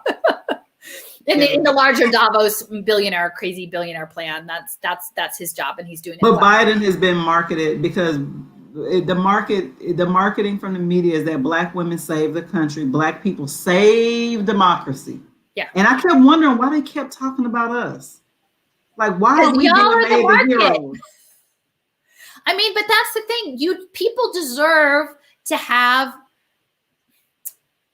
a social contract, right? Like, people deserve, like, I'm not, this is the other piece. Like, there are a lot of people who are like more libertarian free market that are interested in what I'm saying, but I'm like, you realize the free market is going to be an impact commodities, and it's going to be Peter Thiel and Palantir who's investing in these. It's going to be the big L libertarians. It's not that you're going to have your own small town and run your little blockchain town and have your own little small thing. This is going to be run by crazy billionaires in AI. And the free market is going to be in toddlers. It's going to be your kids too. So, what I'm literally saying that this is something that is a unifying factor of everything. And my preference would be that everyone would understand it as the history, the logical conclusion of enslavement and genocide, indigenous genocide and land theft. And if we could get there, like, again, not to get there by just shaming people into inaction, because that's not helpful. Like, literally, if we just shut people down and say, don't do anything, that's not helpful. But like, mobilize people into, like, we can leverage this into a sacred struggle for all of humanity, and not just humans, all beings, because these crazy people want to put everything on blockchain. The stuff that they have been doing to great white sharks and the cougars and those like tracking mechanisms, that's us. I remember when you made that connection, that I was on my walk listening to you one day. I was outside walking, and when you said they've been doing this to animals for decades, they've been tracking animals. You was like, and they've been herding animals, And that's what they get ready to do to us. That shit made so much sense when I said, what? Because you're right. Like nobody told me about Operation Paperclip. That like after the Second World War, like the Soviet Union and the US were fighting for the Nazi scientists. So we brought a whole slew of them over and put them in charge of the space program.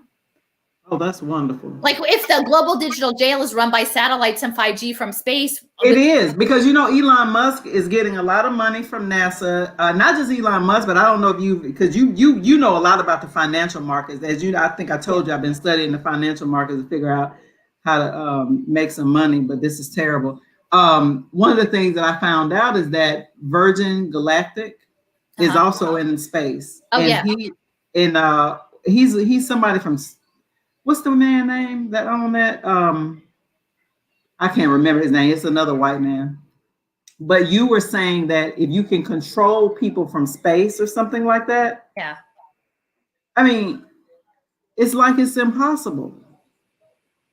Yeah. And I don't want people to leave this live today because it's very informational and lots of people are still hanging in there with us. We've been on 2.5 hours and we need to wrap up because I need to know you need to get back to your family. But again, they haven't, like you are like a prophet. Like you're telling people like, this is what's coming. Here are the dots. Here are the white papers that you can go read from the World Economic Forum. Tell us who Davos is again. DAVAS? DOS? Oh, Davos.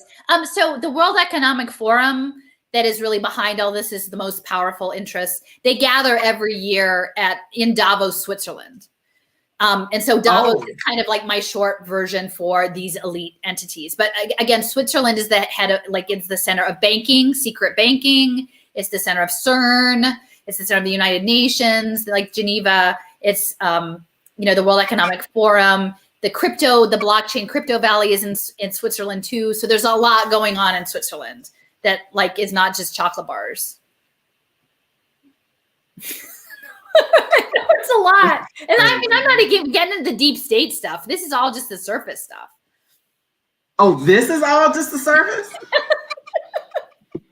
Jesus Christ, man. But literally, like, I don't think, like, so I went, I had a gift of spending some time like on Lakota land this summer. And I was working on this garden and I met someone, and who was sharing some teachings, Lakota teachings. And they said, we got to pray. This is somebody I didn't even know, like we just met. That's she what said, Black like, people we clicked, do too. like we you and I pray. clicked, right? Like she said, this is big, like for the creator, like we got to pray. And she had been in the nonprofit world for 20 years and realized, and then just had to step out. And she said, this is bigger than any of us. So we got to pray about it. The creator wants us to pray, and I don't believe that the creative force of the cosmic force of the universe wants us to all become, slaves to AI. I don't think that, it's anti-life. I don't think that that's what, but we have a responsibility to do what we can do in our path to disrupt that. And those of us who are in more privileged positions need to do that more. So that's why I'm here tonight, because I know what the stakes are. I mean, I know what the stakes are. There's no sitting on the sidelines in this game, and it's going fast. It's speeded up. It's been accelerated. That's why I say it's a moving train. I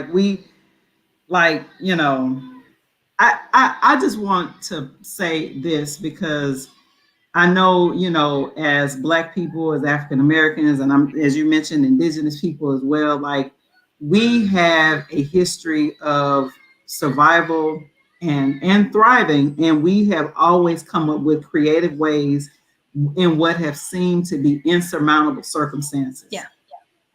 And I feel like what you're describing here is that like we need some 21st century Harriet Tubmans, right? William Stills, as you know, in Philly. And I mean, we're going to break it open at some point. Like, I don't want people to listen to this and feel hopeless, because we come from a lineage of people who were able to figure out how to get free and how to get free from chattel slavery. Yeah, Like we can argue about the fact that it continues to evolve, right? But the horrificness of chattel slavery doesn't exist on the same scale that it had. Yeah. Right. So I feel like that's how I want to like end this. Like I want to end on some kind of hope. I don't want people to feel hopeless. Because I feel like a lot of this, people are like, okay, I ain't never heard of none of this. What is all, you know what I mean? Yeah. And like, yeah, and like I just feel. And you don't necessarily have to know all of it. Like, I mean, like I said, you guys know that you've been screwed over for a long time in different ways, but it's getting more intense. Right. And right. The underground. But I would love to be like, I don't know. And like, I have a hard time navigating my space in this because I can't cling on to other people's journey. You know what I mean? So my friend said, I was talking with him and he's like, you're a Jeremiah. Mm-hmm. Like, so I'm here to tell you the Babylonians are coming. I don't know where I'm in all of this. I don't know that these skills of mapping this thing are going to do me a darn bit of good when it really comes down. But I want you guys to know enough to make a good choice, an informed, strategic choice. Because, that's the thing I learned when I did testing, that fighting the standardized testing is like, I helped them. I didn't know what the next step was. So a lot of the work that I did actually led them into transitioning to the next bad thing. Yeah. And we were carrying their water and we didn't know. And so there are many, many, many things on paper look and sound good and are being represented as the justice you deserve. And it's not that. Yeah. And you got me. I'm usually skeptical of white liberals anyway. And I'm saying you don't have to trust me. Like, no, I'm not talking about you. But I'm just saying, I'm talking about when you said the next best thing, like, I'm usually not one of those kind of people like, yeah, I don't know about that. You know what I mean? Like, it's not about like, yeah. I feel like somebody said it earlier about the billionaires on the left are fighting the billionaires on the right. And it's still, and then both of it is BS for the people. Yeah. This has been great, man. This is, I don't know, if you have like a final slide or a final like comment. You're definitely coming back. You got too much of, you didn't even get through all of your slides. I'm going to do a thing with Sarah G, I think on Saturday about wellness, because that's a whole nother thing. I did 4 hours on Israel. This is like a mapping the world. Let me just go through and see if I have any other good ones. That's Badge the World. Oh, oops, I'm going the wrong way. Just yeah.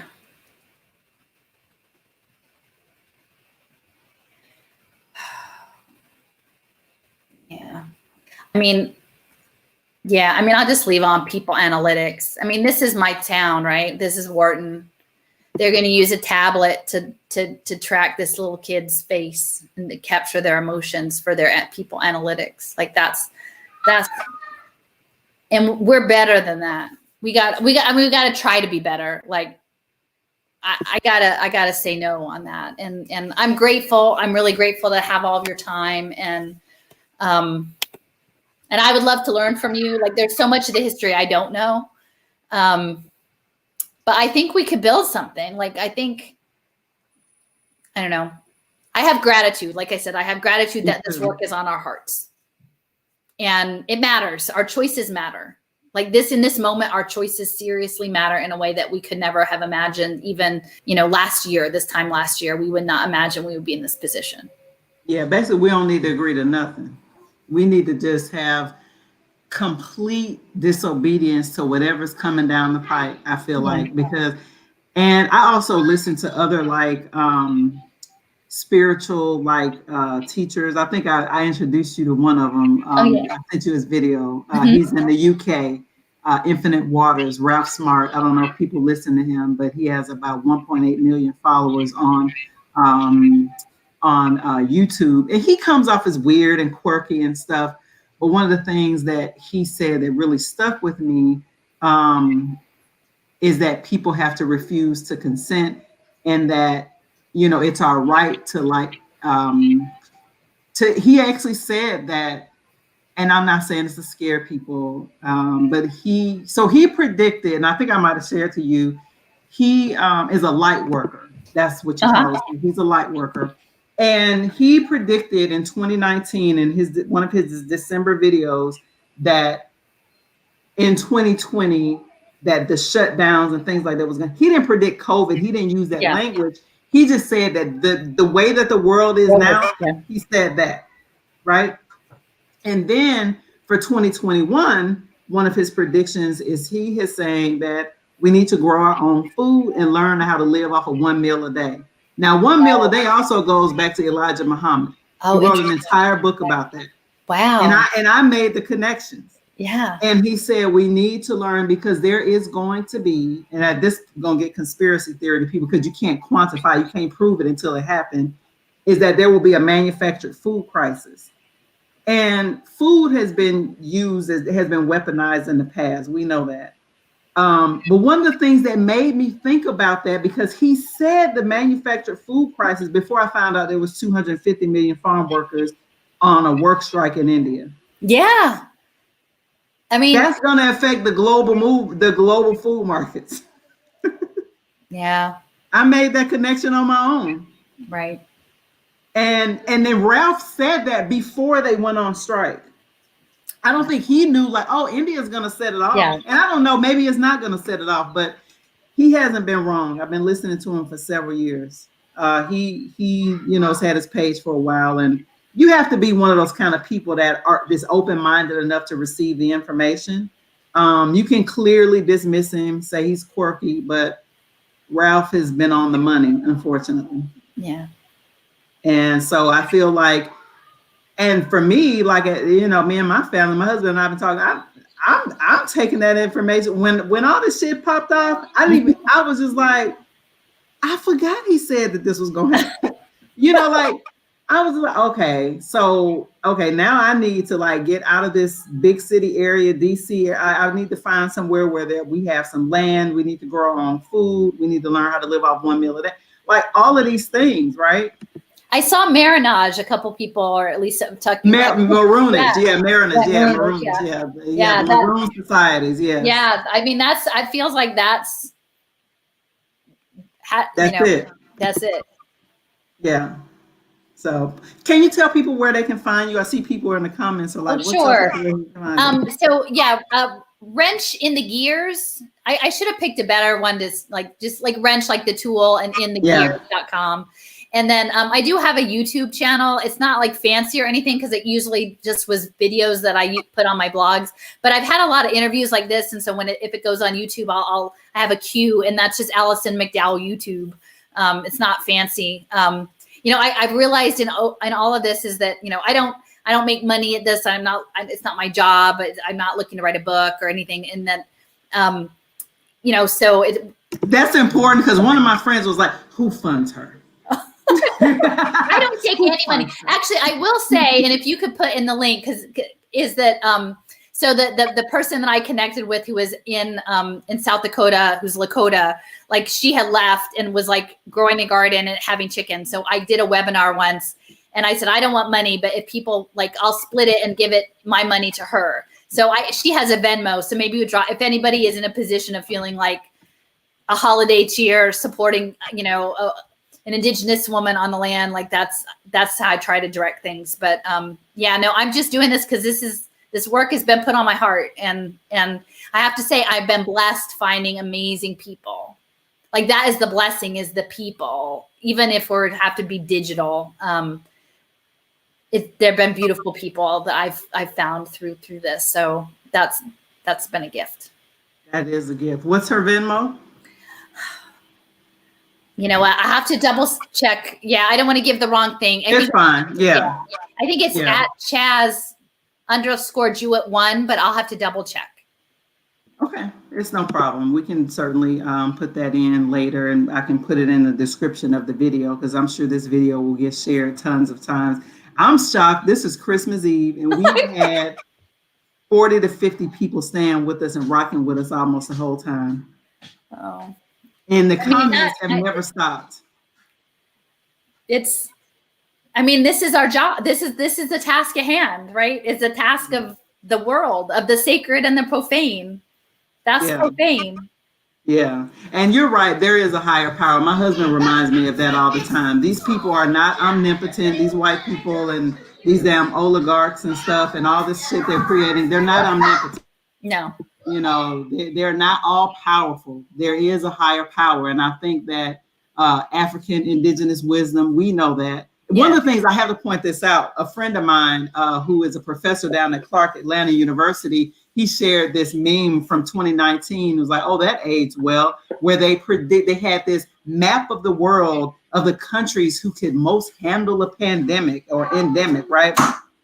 And it had Africa as all of Africa as the least able to handle a pandemic, and all the white and Western countries as the most to handle a pandemic. And look at what happened in Africa. Yeah. And look at what happened in the West. We have to unlearn. I mean, and because that's the split. Like what's coming now is between mechanistic, engineered scientism, which is the supposed enlightenment, which is anything but enlightened, and that which is looking at nature and connectedness and earth, and like connected to the earth and to people.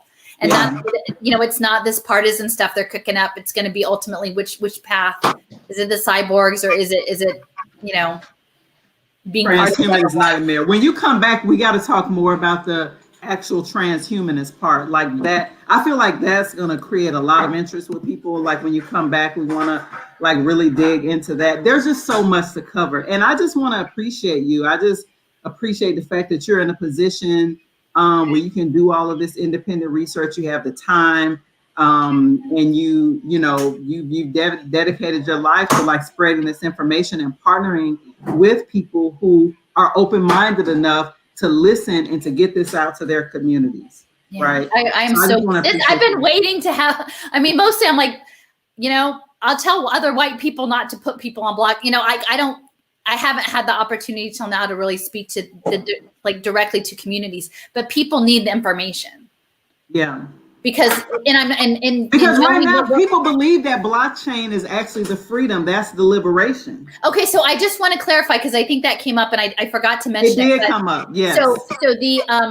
So MIT, which is behind the digital currency initiative and a lot of the blockchain technologies, has developed something called Enigma.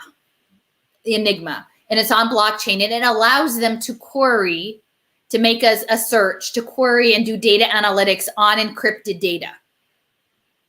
Okay, so that's what people are not realizing, is that MIT, which is behind impact and is the technology part, working with Harvard on the impact investing, this Enigma software that they have developed to allow them to, it stays private.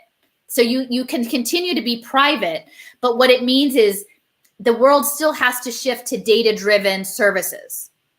So owning your data on blockchain won't stop teletherapy. It won't stop making your kids go to school online. It won't stop telemedicine. It's not going to stop any of the ways in which social welfare services are privatized and you are turned into data. You just can keep it. And my sense is that people who are on public assistance will have their data queried privately, or they may even be allowed to sell their data to be able to top off their small UBI payment, which we all know that this UBI is not enough to live off, right? So my thought is that blockchain, how this will go is, even if you have a blockchain identity and you're a super rich person, you'll never have to open your data. But if you're a poor person, you're going to have your social welfare services queried, maybe encrypted through Enigma, but then maybe you'll have the option of selling some of your data, which they're already doing. People are already selling their health data. It's like the new plasma bank. So you can sell some of your data if you really need to. And then you become a consumer brand. It's part of this digital branding, which if you think about how they were representing amply, oh, this child can build social capital. Well, I don't really know what a fallen from grace former middle-class corporate suburbia person turned radical cyborg hunter, what kind of brand is that? And there's a really good book called Feed by M.T. Anderson that's sort of this near future dystopia. And one of the heroines is a homeschooled girl who goes, like when she shops, she messes up all of, like, picks up all sorts of random things so they can't profile her. And then eventually she falls ill and no one will invest in her because they don't know what she is. Like, she has no identifiable brand. And so that's what blockchain will enable us if we understand, and I haven't even gotten into this, but this idea that capitalism is breaking through into the virtual world. Like, capitalism, to expand in a world of finite resources, capitalism has to go into the virtual world and take over, and blockchain is what's allowing them to capture digital assets in the virtual world. And we're already being trained, like Class Dojo and all these classroom economies and avatars are training kids to live Minecraft. Oh my God, Class Dojo, I've used that for my kids. I've been using that since my son was in 5th grade. But like, you can earn stuff. My understanding is, like, you can earn outfits for, that's all virtual capitalism. Like, even when my kid was little, I didn't realize it, but they had webkins, like where you buy a plush animal, but there's a code that unlocks a virtual world. And then you can, like, you can go to the diamond mine, right? And earn points and buy things for your virtual animals. Like, there's a whole culture built around that at the time. And it's virtual capitalism because it can't keep growing in real space. And there's still a cost. There's an environmental cost of energy, but it's not the same cost. And so blockchain is what allows that to happen. It allows for tracking digital assets in virtual worlds. And that is why, in many respects, there's a huge influence of the video game community. And the video gaming community is fundamentally coming off of military technology. And psyops and entertainment. It is, you know, and now it's going to be immersive with virtual reality and mixed reality.